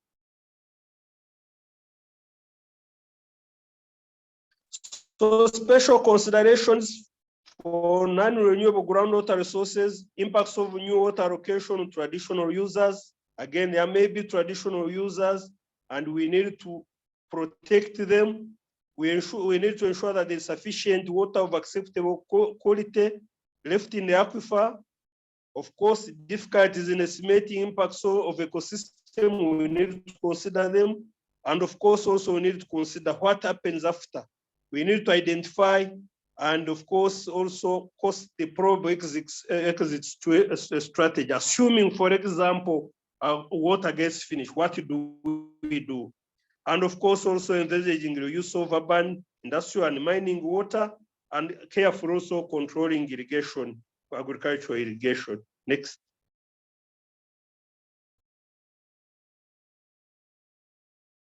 So institutional challenges, again, in many situations, we have challenges really in the licensing system, inadequate groundwater management boundaries. Sometimes we are regulating a resource we don't understand, but also the boundaries are not clear. Weak regulatory enforcement, this is a very, very common issue, that we have a regulatory system, but the enforcement is weak. And as I mentioned earlier, once you are having a system that cannot be enforced, then of course it becomes a problem. Lack of social consensus, you need people to accept your system. Otherwise, people are complaining and nobody wants even to accept what you are telling them. Then of course it becomes a challenge. Then a poor inter-institutional coordination. Again, you find that institutions undermining each other. One institution is obstructing water, another one is controlling use. And of course, also when you also have different institutions have different mandates, maybe an institution is in charge of urban areas and assumes that everything that is done there should actually be controlled by them. So inter-institutional coordination and collaboration is very, very important. And in many of our countries, it is really weak. Next.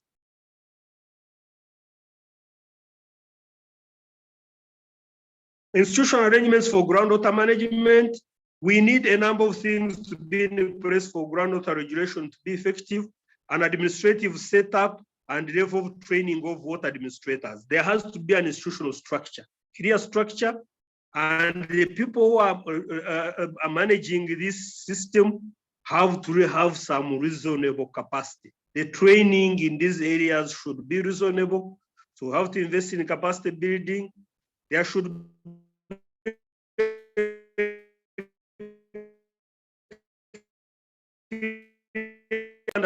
the function at different levels. For example, at the national level, what is the function of the overall state ministry responsible for water? What is the responsibility of an institution that is handling urban areas? What will be the responsibility of an institution dealing with the environment?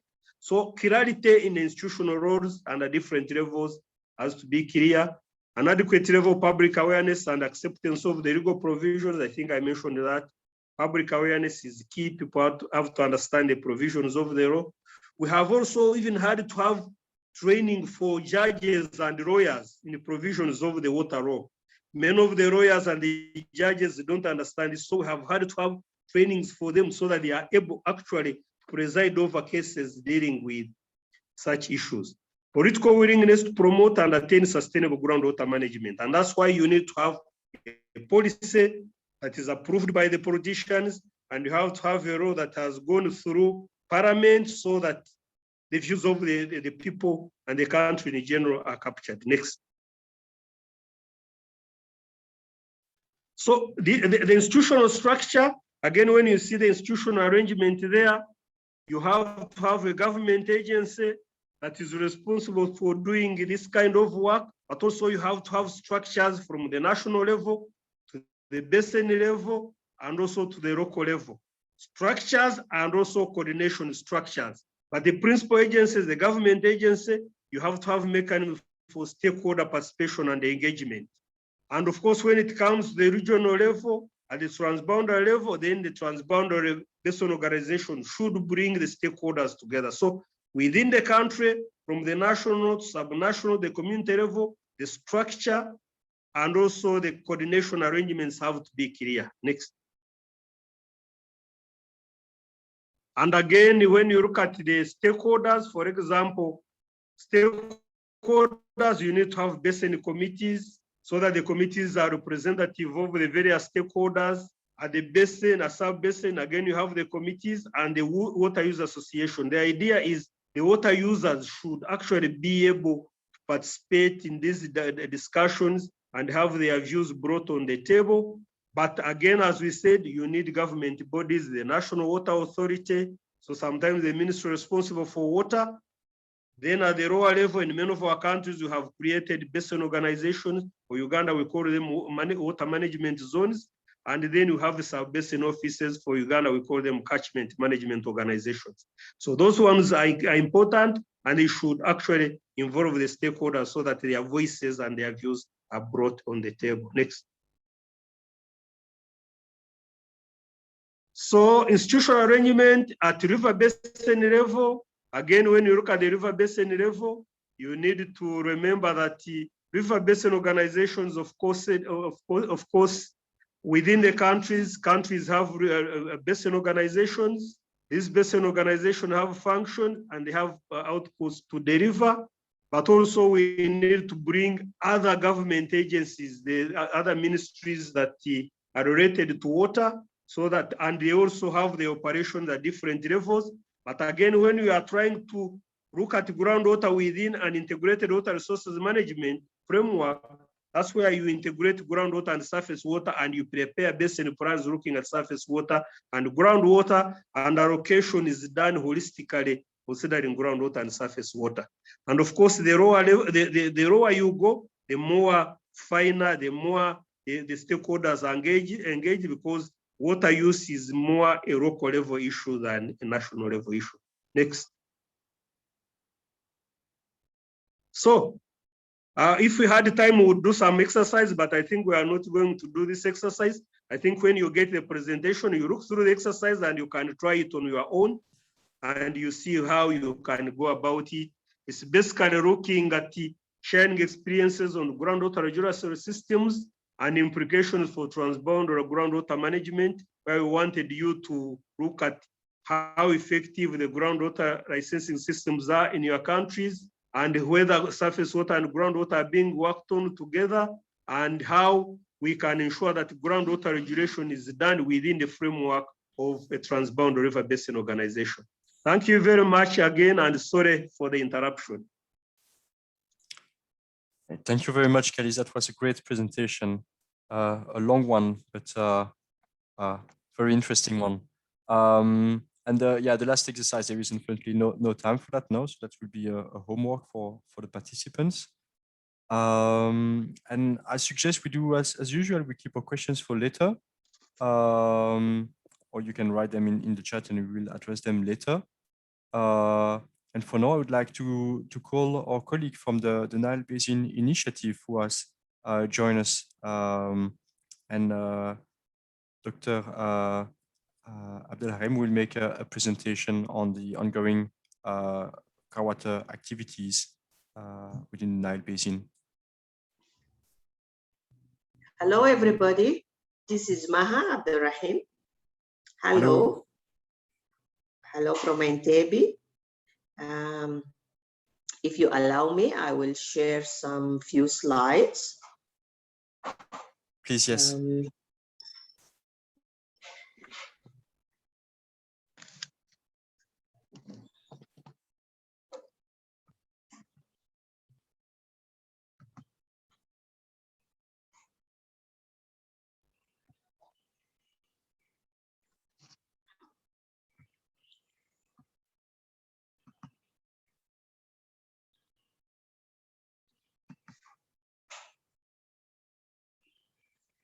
Can you see my slide now? Yes, very well. Okay, I'm going to talk about the groundwater project that is being implemented by MBI.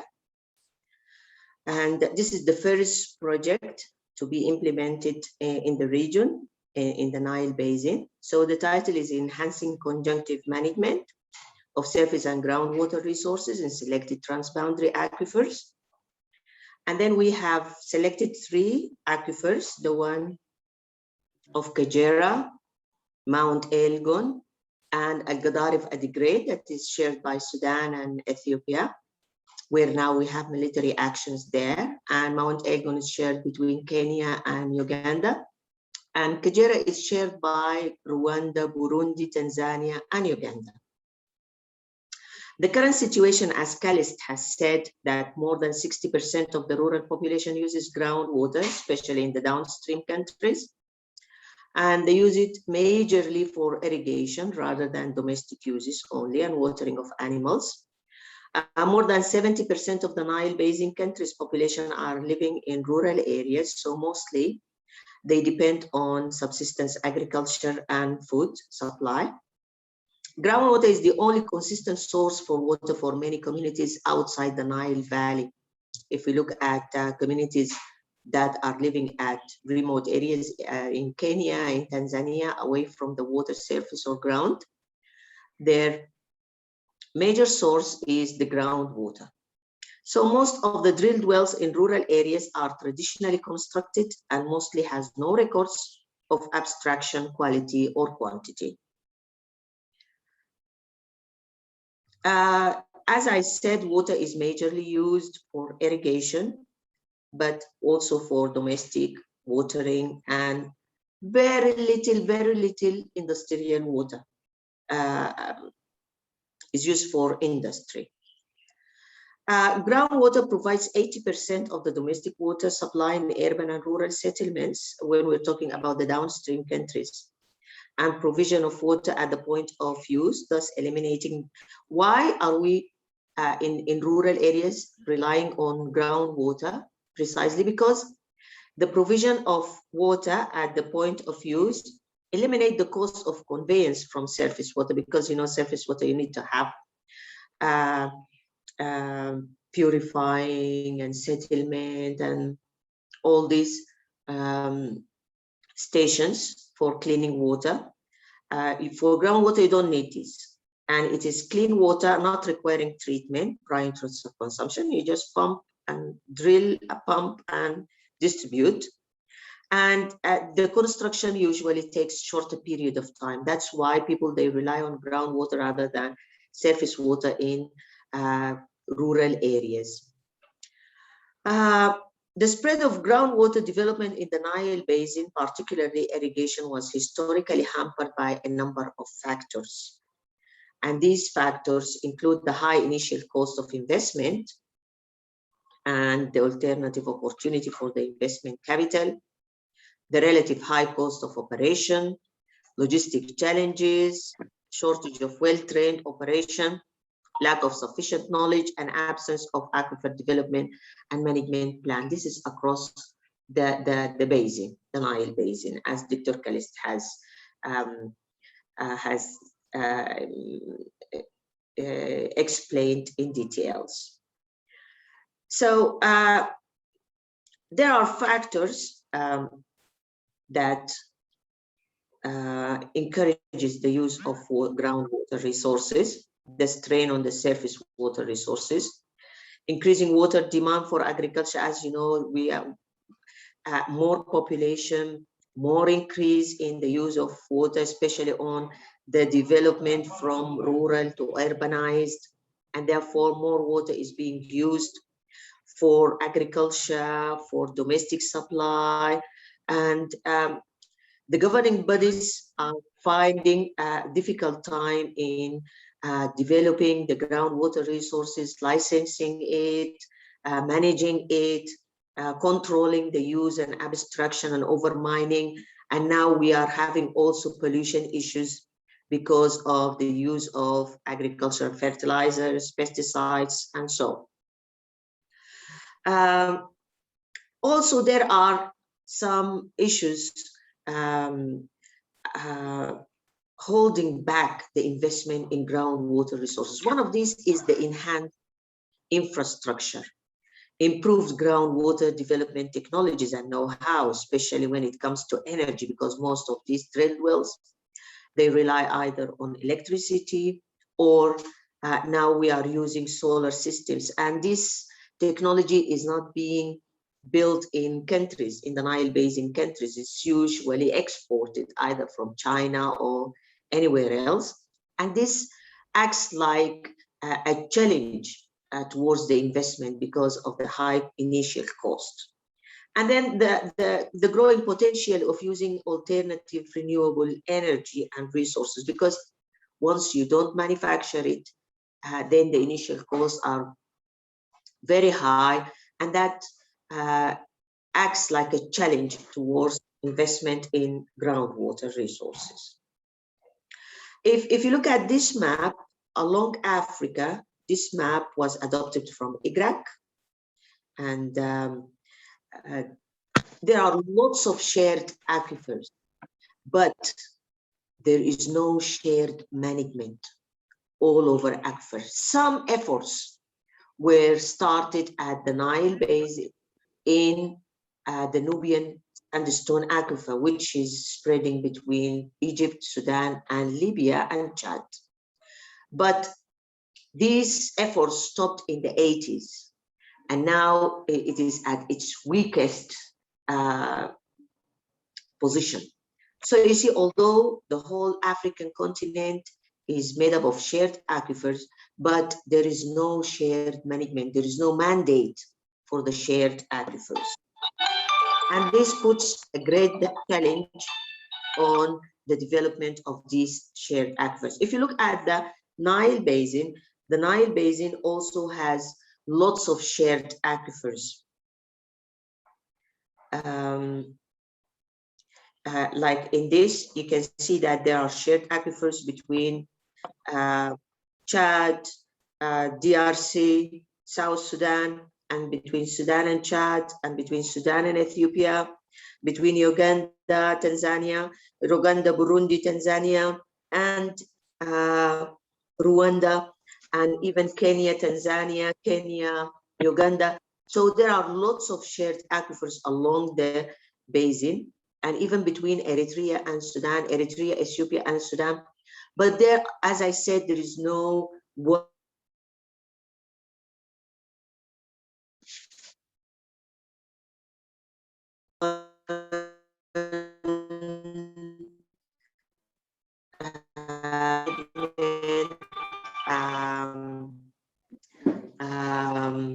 protocols. The project of MBI, Groundwater, is focused on selected 3 aquifers, as I said before, according to their geographic coverage. 3 shared aquifer, the Great Aquifer that is shared between Ethiopia and Sudan, Mount Elgon, which is shared between Kenya and Uganda, Kagera Aquifer, which is shared between Burundi, Rwanda, Tanzania, and Uganda. These are case studies that could be developed into a bigger major project, or could be escalated, or could be replicated in other areas. The budget of this project is 5 million, and the fund agency is Global Environment Facility, and it is implemented by UNDP through Nile Basin Initiative. The project is composed of 5 components. The first one is fostering knowledge and understanding of the status quo groundwater resources condition in the Nile Basin in the 3 aquifers. Component number 2 is to develop action plans coming from the reports, coming from the shared aquifer diagnostic reports, which we call them the SADA reports. And then on the hydrogeologic conditions, on the socio-economic condition, on the environment condition, and then on the management condition. And then we use these SADA reports to build on for action plans out of these SADA reports. Then component number 3 is a pilot project. And this pilot project is going to concentrate on the management through NGOs that are already working in the areas. And component 4 is to strengthen the capacity, because if you are going to manage any resource, as Dr. Callist said, you need to explore the resource, and you need to have full understanding of the resource, and therefore to build on your understanding for the best technique for management and for sustainable use of this resource. Component number 5 is communication and awareness raising, because you need to explore the value of groundwater among the different users, whether at the upper level where there is the focal institutions who make the legislative framework, or at the very lower level at the end users who are using the water from the tap or from the borehole tap. As I said, the outputs is the SADA report, and then after this SADA report is being made, which is expected to end in October, then we start on a knowledge base that will be shared and accessible by all parties. And then we start on water modeling for management, and then projection of groundwater availability and use under different challenges. One of these challenges is climate change, over abstraction, pollution, different challenges that these groundwater are exposed to. Then from the second component, which is the action plans, we have regional, the outputs we expect is regional shared aquifers integrated management action plan. And then we come out with technical guide for integration of groundwater aspects that will be integrated within the MBI subsidiary action plan. And then we test this for reliability, and we test this for validity and integrity. And then there is the component number 4, which is pilot projects that are going to be implemented. And these pilot projects are going to be implemented by NGOs, local NGOs that are already existing there. And we're going to concentrate on the management issues. What is the best tool? What are the modifications that are going to be engaging different community members, including females, youth, and so on.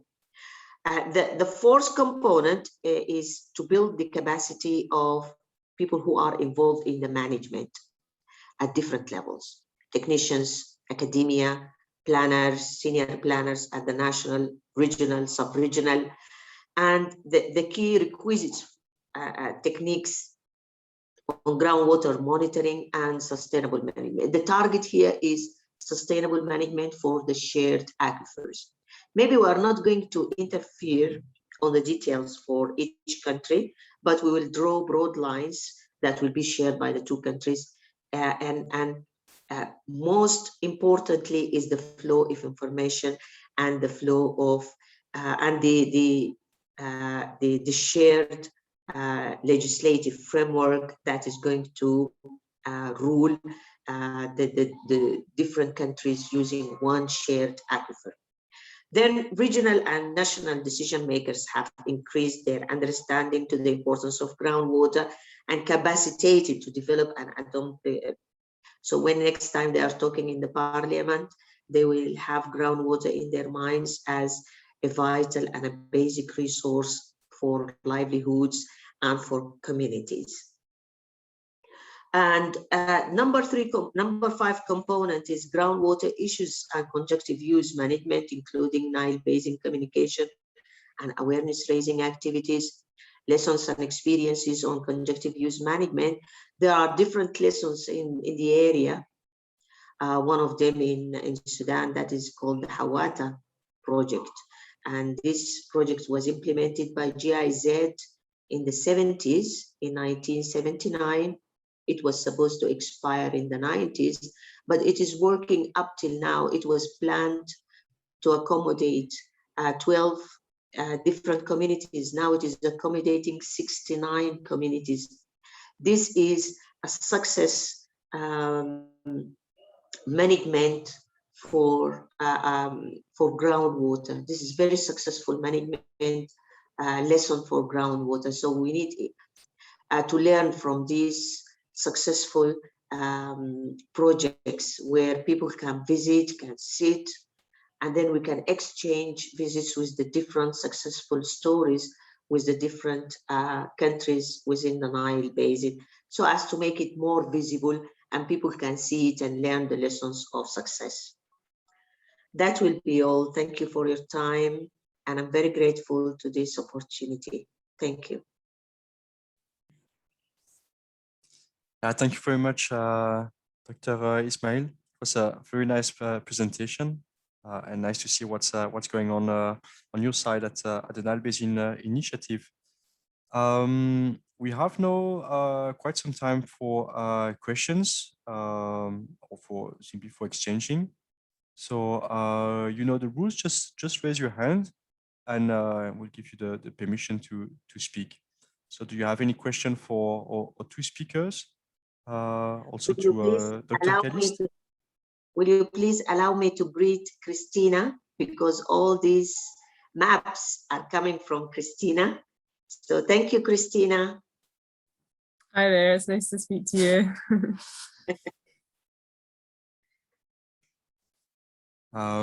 Yeah, there's a question from Walter. You can speak now. Thank you, Mr. Arnaud. Good morning, all. I have not to a particular presenter, but it is for every one of us. My question is to every one of us, and I want it's like head up, because from the beginning of this workshop, we have been talking more and more about groundwater management, vis-a-vis planning, abstraction, licensing, monitoring, and all these are wonderful. But there's an aspect that we are here to talk about. That is the aspect of restoration. Restoration, resuscitation of groundwater aquifer. If we look back or we learn from what happened at Lake Chad Basin.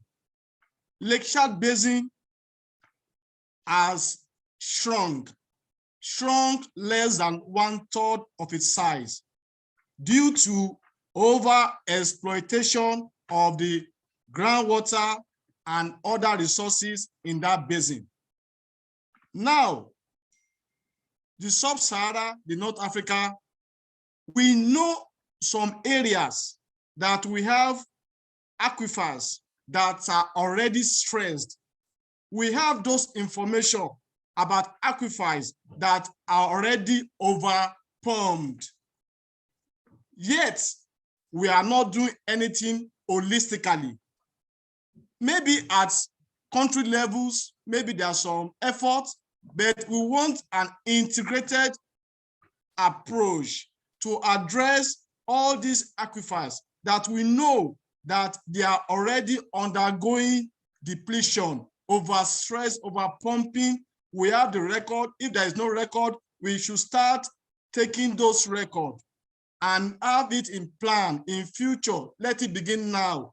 More studies, more research should be done on how to revive those aquifers before we get to the crisis that we had at Lake Chad. Thank you very much. Thank you, Walter. That was a question for everybody. So does anybody want to answer?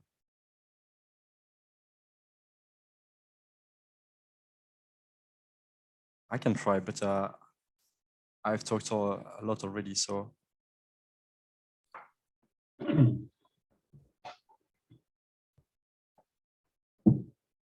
May I just say a few words? Sure. Okay, and this is related to shall we call it a question of Walter, but also a presentation of Maha, excellent presentation, Maha. Thank you very much. And actually, the topic of this this course, because this course is about groundwater in river basin organizations.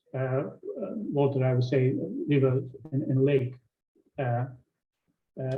basin organization, because it's the role of the river basin organizations handle it is extremely important. And because Lake Chad and Nile River Basin and all the other smaller and larger river basins, we can't really tackle those problems only unilaterally, just from one side or one country. We need to join forces. And so then we have that's the reason that we do our best to get groundwater higher in the agenda in river basin organizations. There is also,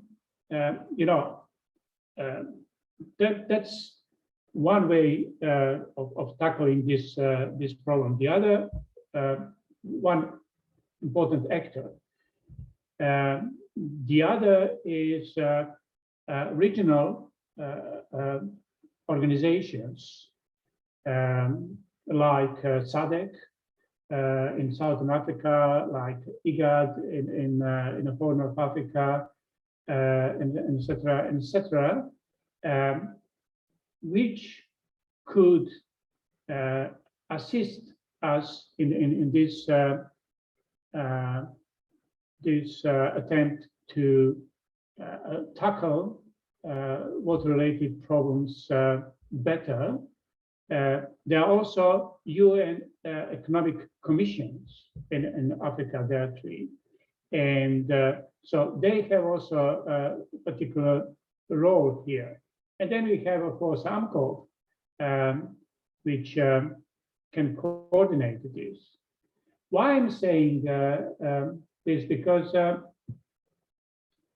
we had recently quite good experience, and we had a colleague from SADC GMI, Groundwater Management Institute in Southern Africa, as an example that regional groundwater center could play a very important role in getting groundwater higher agenda in the region.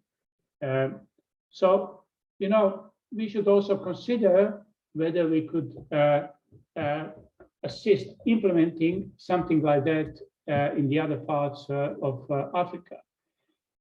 Just to round off this, my intervention is in particular to emphasize the role of river and lake basin organizations. Thank you. Thank you, Nino. Dr. Muhammad raised his hand. You can speak now. Good morning, all. Good morning, Arnaud. Good morning. How are you doing today? Today's lecture has been very, very excellent. We learned from Callist, and we also learned from our big sister. This is a quite very instructive note given today. And we wish a similar replication of Uganda approach in respect to institutionalization of groundwater management, which is needed. They have given us some synopsis and a way forward, because we don't have institutional approach guided by laws, that is legal approach, guided by policy of nation and regional understanding and water diplomacy. I'm afraid we end up having a lot of problem of water crisis in the next 5 to 10 years in respect to groundwater management and monitoring. In respect to what Mr. Walter just mentioned on Lake Chad area water issues, Having gone through various write-ups and conferences and debates on Lake Chad environment, for your information now, Lake Chad is drying up rapidly. It's drying up rapidly, and it needed to be recharged. Due to its drying up, it has caused serious socio-economic disaster to over 50 million people residing around that area, which has not been able to be resolved, coupled with the insecurity that has engulfed the region for the past 11 years. Having said that, the presentation Walter made yesterday on NBA, in the introduction of River Niger, that later linked with River Basin towards the end of Nigeria. This is all surface water. And this surface water, based on my studies and understanding of those parameters of the movement of this surface water, has not been effectively utilized for the purpose of agriculture, for the purpose of socio-economic infrastructure, but the water goes from Futajalo down to the Atlantic in the bottom of Nigeria. Every year, this water go away and be wasted and cause a lot of disaster. For that area, I am looking at if MBA, the Chad Basin Commission, those two regional institutions could have a synergy of collaboration on channeling this water that is going out wasted to recharge the Lake Chad that is fast drying up, to boost its economic and social stability in the environment, would have been better for the region. 50 million inhabitants in the region are wallowing in poverty, unimaginable poverty, poverty of all kinds. To survive, 50 million. So my proposal to Mr. Walter is to look at possibility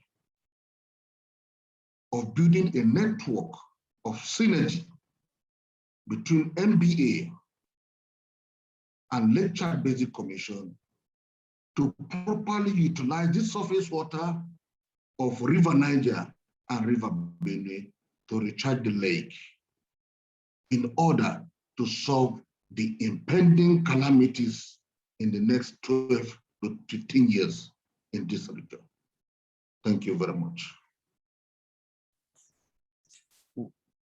Thank you for your intervention. Maybe we can let Walter quickly react on that, and then we'll give the Moshood the possibility to. Maybe I should just talk briefly so that Walter can react together. Okay, thank you. Yeah, my comment is just in relation to the comment or observation of Mr. Walter. And I must thank Neno and Ahmed for their comments. I will take off from the comments of Neno, saying that we need a kind of regional groundwater management institute like this, like the GMI, Sterckx GMI. I think the political will to do that and the regional economic community need to come on board and assist AMCO in doing that and replicate what is being done in South Africa. Since most of these aquifer we are talking about are regional, I think regional approach, regional collaboration is very, very important. So that is that to just support Neno's contribution. And then the contribution of the last speaker, which is actually what I actually wanted in my initial thought of contributing, is why wasting all this water around where we have the challenges in Lake Chad. We have flooding almost yearly now in Nigeria due to those two rivers, and the water is wasting around. Apparently, most of the river system in Nigeria have what we call River Basin Authority. At times you ask yourself, what are the management or the leadership of those River Basin Authority doing? Where do you have annual flooding? When they're supposed to create what we call retention basin to divert some of this water, and this water can use to recharge the neighboring, the surrounding groundwater system. The farmers can tap it during the dry season later, because if you use it to recharge the groundwater during the rainy season, it will be available for shallow well, for irrigation around those areas during the dry season. So many retention basins will have been created along that line, along those of major river, to divert those high flood water. I think it's a kind of management approach and the political will to put money into those systems to avoid all those yearly perennial flood or annual perennial flooding that we are having in those areas. And of course, I like the last suggestion that those water can also, if you don't have those retention basins, to use them for socio-economic, agricultural development in those areas rather than causing havoc, those can be harnessed together, as the last speaker mentioned, to see how can we use it to recharge Lake Chad. We can use it to recharge surrounding aquifer where a lot of water have been taken. So I think it's a kind of management approach system and the political will on the government to put money into some of these things. And that's why a lot of advocacy is needed to carry the political leader, decision maker, to really understand that groundwater is the future. And the earlier we look at it and ensure the proper management of it, and ensuring that whatever we can do to augment the aquifer that are being stressed now will be the best way to go. So thank you. That's my suggestion. Thank you, Moshood. And there was also a hand raised from Kehinde Afolabi.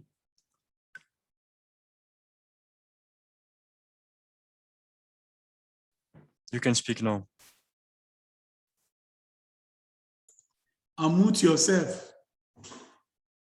Afolabi, unmute yourself. You have the floor. Okay. Yeah, good morning, everybody. Good morning, everybody. Hello. Good morning. Yes, we can I hope hear you well. hearing me. Yeah. Okay. Now, first and foremost, I want to comment on the discussions about the Chad Basin.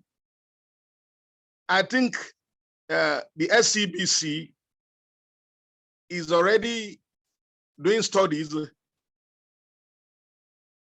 with a view to financing the recharge of the lake from Obangui River in Central Africa.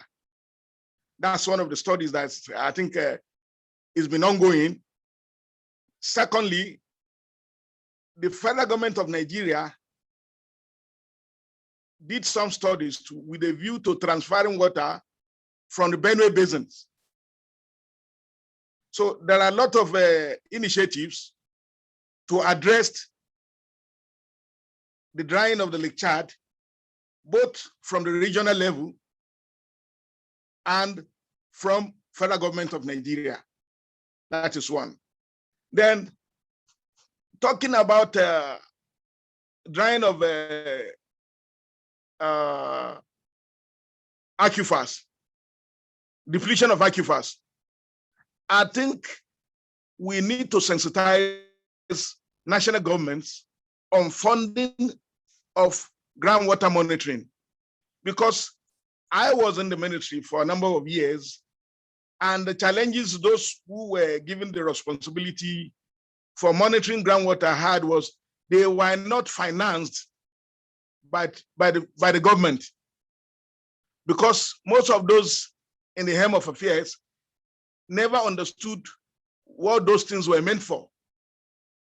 So we need to sensitize various national and regional governments on the importance of groundwater monitoring. I remember in Nigeria, efforts were made to initiate a national groundwater map. But as I'm speaking to date, I don't think they've made any progress regarding serious funding for this assignment. Because if these type of things were done and they are being monitored, we'll be able to know if depletions are going on, if the quantities are being affected, etc., etc. Here I rest my case. Thank you.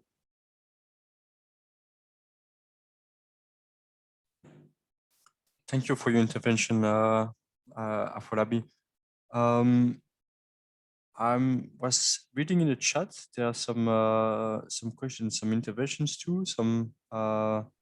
One suggestion from Dr. Muhammad, so that we need to improve the effective use of surface water. Otherwise, some of it is wasted, and suggest that UNESCO IHP could promote a regional policy for effective management of surface water. That's one thing.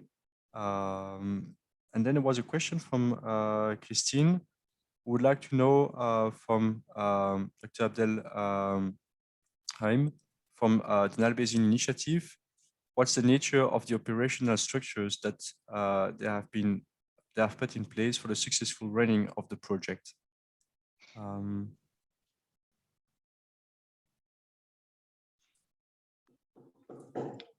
Yeah, I can answer that if you allow me. Yeah, please go ahead. My name is Maha, M-A-H-A. My name is Maha. And the nature of the operational structures that you have put in place for the successful running of the project. First, we are going to start with exploring the potentials of the shared aquifers through a systematic investigation that includes both consultants from the physical side and from the social and environmental side. And then we're going to conduct validation workshops so as to make sure that this information that they have collected is true and reliable. And then on the second step is we're going to start on a database system where all this information and the different desktop information that are being gained from the national focal institutions has been put into this system. It is called the decision support system of MBI. That will be open source where people can log in and then can have a look at all this data, and then we can validate it and then share it and build on it. The other thing is we have a plan of inviting modelers to use this data and build on different modeling scenarios for management for the next 50 years. And we will share this information with the focal institutions and with the public and the experts in the region so as to see how we can modify this and what are the expectations. I think this is going to be a big project, and the science-based findings is huge here.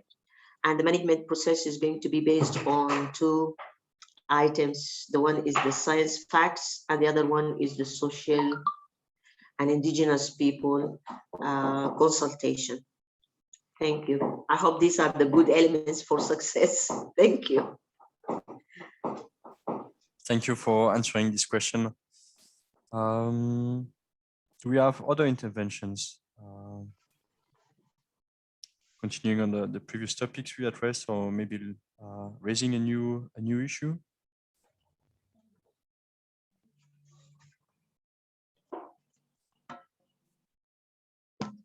Anybody?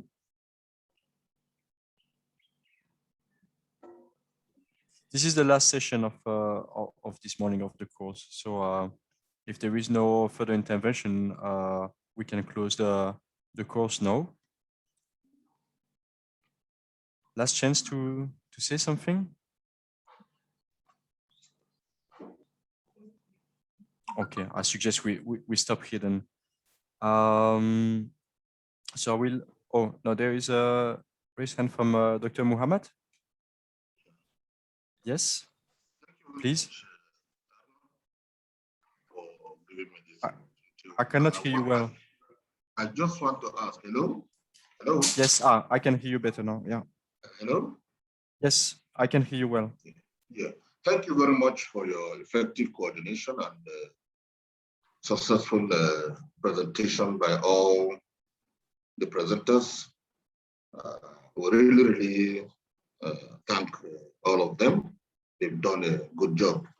And I'm also very much happy that Dr. Neno is attentive and he follows bit by bit. There are issues. There are issues in respect to water usage, water accessibility and deniers, and there are potential future crises of water accessibility in Africa in the nearest future. As climate changes, you see the dimensions. Some groundwater open wells are drying up. They are drying up because of the stress. There are too much usage of groundwater while surface water is wasted. I think Dr. Neno is listening carefully. We need UNESCO IHP intervention in this area on providing remedies for the usage of surface water, containment of wastage of surface water, preservation of surface water for future accessibility, and also, of course, dynamism of changing of the climate.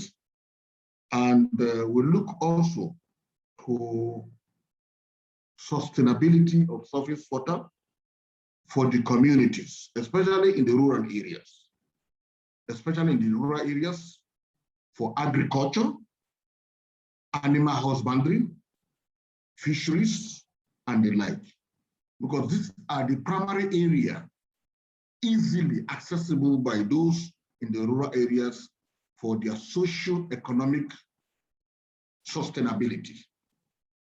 The moment those areas are being handled effectively and with good management, it will alleviate poverty from this area and give them good living. My second appeal is all the presentations, if it will be possible for we to get them through our email, I sincerely appreciate. Thank you very much. God bless you. Thank you, Dr. Muhammad. So Walter, you raise your hand. Wanted to say something? Yeah, thank you very much, Mr. Arnaud. I just kind of a piece of information on the situation as at now on the Lake Chad replenishment project. Like the former speaker mentioned, beforehand, there is a team that was considered to do the inter-basin transfer. Actually, the right tributaries of Congo, River Congo, was considered by the team of experts for the inter-basin transfer through a canal, and the canal run about 2,400 kilometers to the basin. But unfortunately, as of 2005, the team of experts with LCBC and the red partners, they met and they consider it as unfeasible, unrealistic project you know, they are going front and back, and another team of engineers come on board again and propose that why not consider the transfer to also be from Congo. This time it will be from Congo, but it's going to be a smaller tributary that is now connected to Ubangi. So Ubangi was considered. Ubangi later rejected again that considering the situation of Lake Chad being shrink less than 1/3 of the size, blah, blah, blah. So Ubangi project was also dropped, and they later went back again to the first one, that is Transakua. We call it Transakua. Transakua later accepted, but because of the funding now, the funding of the project is enormous, and they are waiting, like depending, maybe only 1 or 2 countries, Italy and the EU. But now, as of today, they are widening up the donor to include China, American, and the rest. And in a nutshell, Transcoa has been finally considered as a feasible means of inter-basin transfer through a canal from the right tributary of Congo River to Lake Chad. And funding is the issue now. The money is coming little by little. That is the situation as at now. Thank you very much. Thank you, Walter. And Callist, you want to say something? That will be your last intervention before. I was listening in to the comments, but also looking at how the training has gone. I just wanted to make some general comments for the benefit maybe of some of the colleagues that have not been a part of the discussions at the continent level. I think we need to realize that for us to advance the groundwater agenda, we need to work at different levels. And I think at the continent-wide level, through African Union and AMCAL, I think that the work being done by Professor Moshood Tijani and the team through Upper Group and other programs is really helping to raise awareness at the continent level and give groundwater its position. And I think we need to continue moving that agenda forward. But at the regional level, I think if we see the example of SADC region and SADC GMI and the work that has been done within SADC, if other regional economic groupings can emulate that, I think groundwater will really take a very big leap. So we really need to learn from what is being done in SADC and get all the other regional economic groupings to take it up and ensure that groundwater is given attention. The other thing is also river basin organizations are key. And I'm happy to note that a number of river basin organizations are taking groundwater as part of their priority, but they are still very far. They are still very far because they are coming from a background of dealing with surface water. I represented Uganda on the Nile Basin Initiative Technical Advisory Committee for 15 years. And within there, with my water background, we're always discussing surface water issues. But we did push to get groundwater on the agenda. So we still have a lot to do. And to me, trainings like this, and I want to thank you, Oneno and Arnaud, for organizing this training. It enables us to know that we need to strengthen river basin organizations so that they can give attention to groundwater. If you can imagine people at different governance levels in a river basin organization lacking groundwater knowledge, even if groundwater is there, it will not take, it will not go where it's supposed to be. So this capacity building, in my view, is very, very important, and the program we have, say, in the Nile Basin Initiative should be seen as a stepping stone.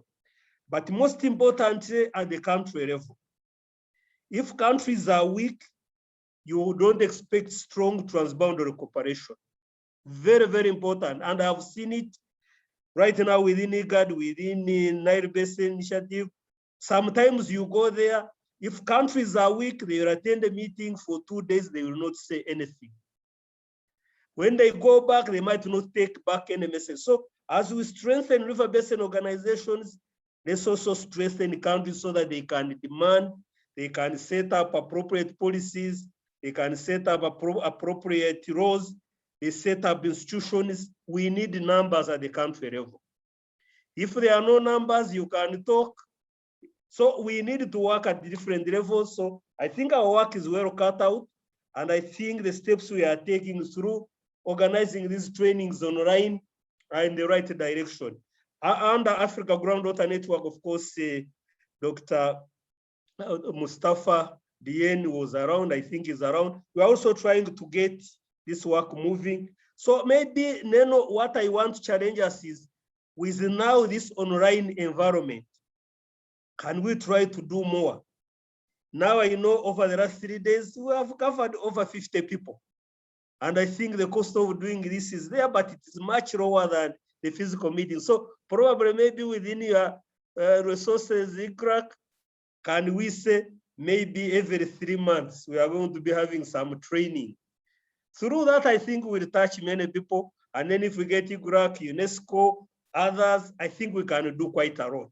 And I think we have the team broadly within Africa and outside to enable us to move this agenda forward. And through that arrangement, I think we'll get groundwater where it is supposed to be. And then we'll be able to learn from each other, because we don't have many opportunities to know what is happening. Those of us who have been lucky to engage regionally, I know what is happening. But my colleagues, I have about 5 colleagues who are attending this training. I'm sure it has been very, very informative. If we can get as many people as possible to be exposed, I think they will contribute much more. Otherwise, Neno and the team, thank you very much for this. As always, we appreciate the work you are doing at IGRAC, and we hope that you will continue supporting Africa to move this groundwater agenda forward. Thank you very much. Thank you very much, Callist, for your nice words. Yeah,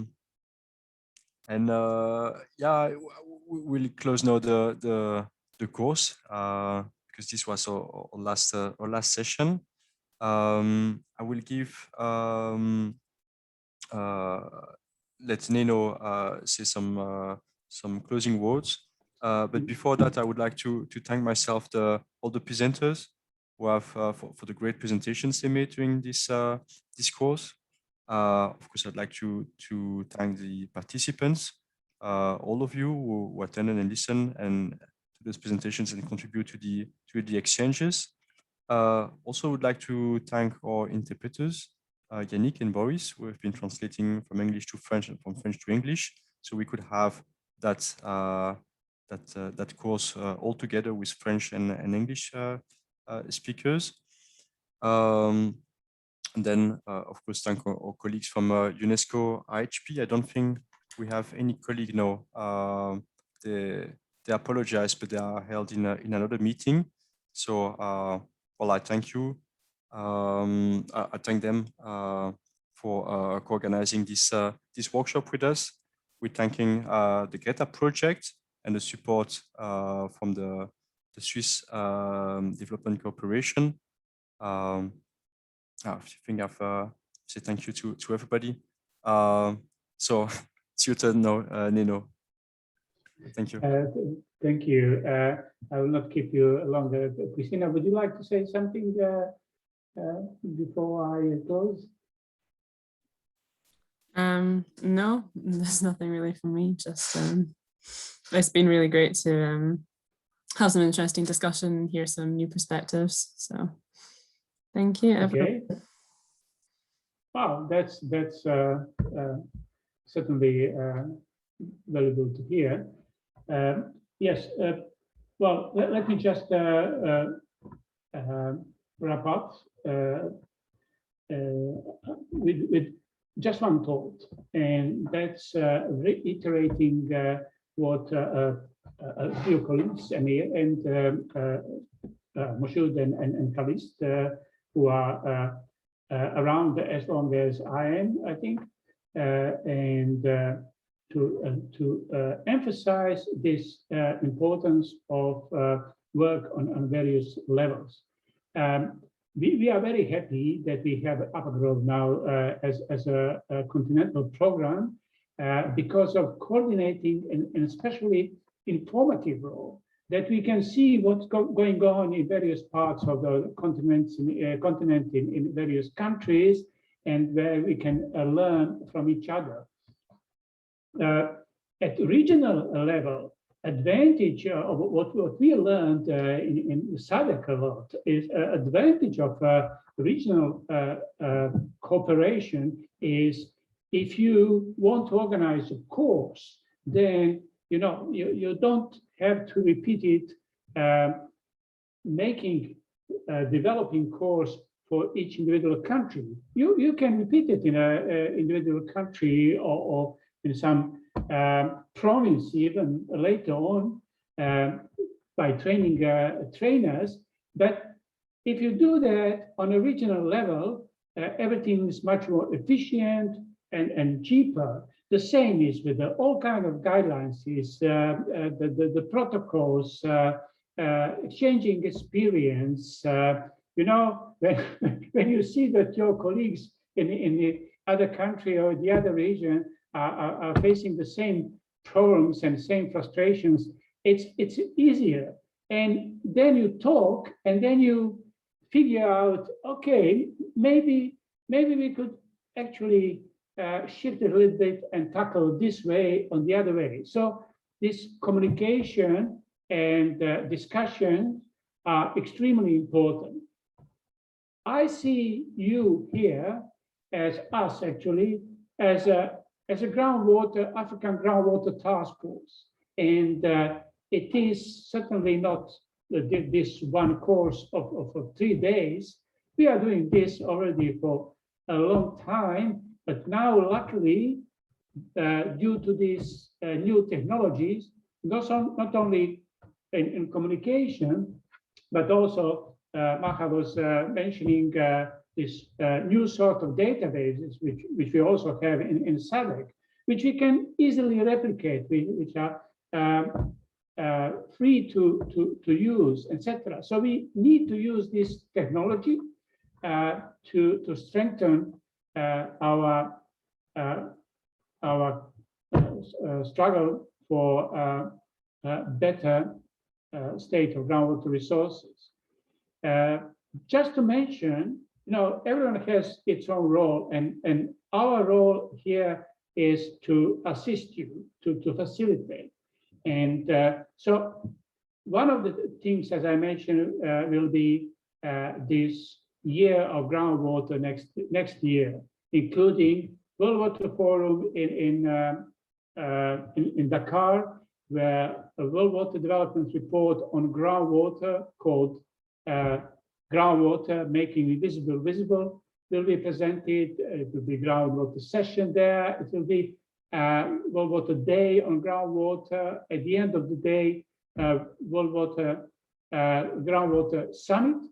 Everything in preparation of the huge United Nations Water Conference in March 2023, and that will be the second historical water conference. The last one was 25 years ago.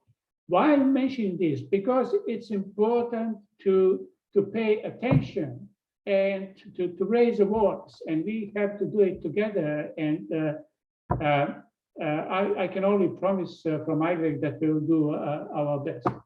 So I want to thank all participants for their presence, comments, participation. Certainly to presenters for excellent presentations. Arnaud already mentioned interpreters. It's very important. And finally, I would like to thank to Christina and especially Arnaud, who organized all this. And I hope that it matched your expectations. And I also hope that see you soon. Take good care, inshallah. Thank you, Nino, and thank you everyone again. Bye-bye. Thank you, everyone. Bye. Bye-bye. Thank you. Thank you for Bye. having me. Bye-bye. welcome. Thank Christina, you. Bye. take care. Arnaud. Okay, bye-bye. Bye. Many thanks.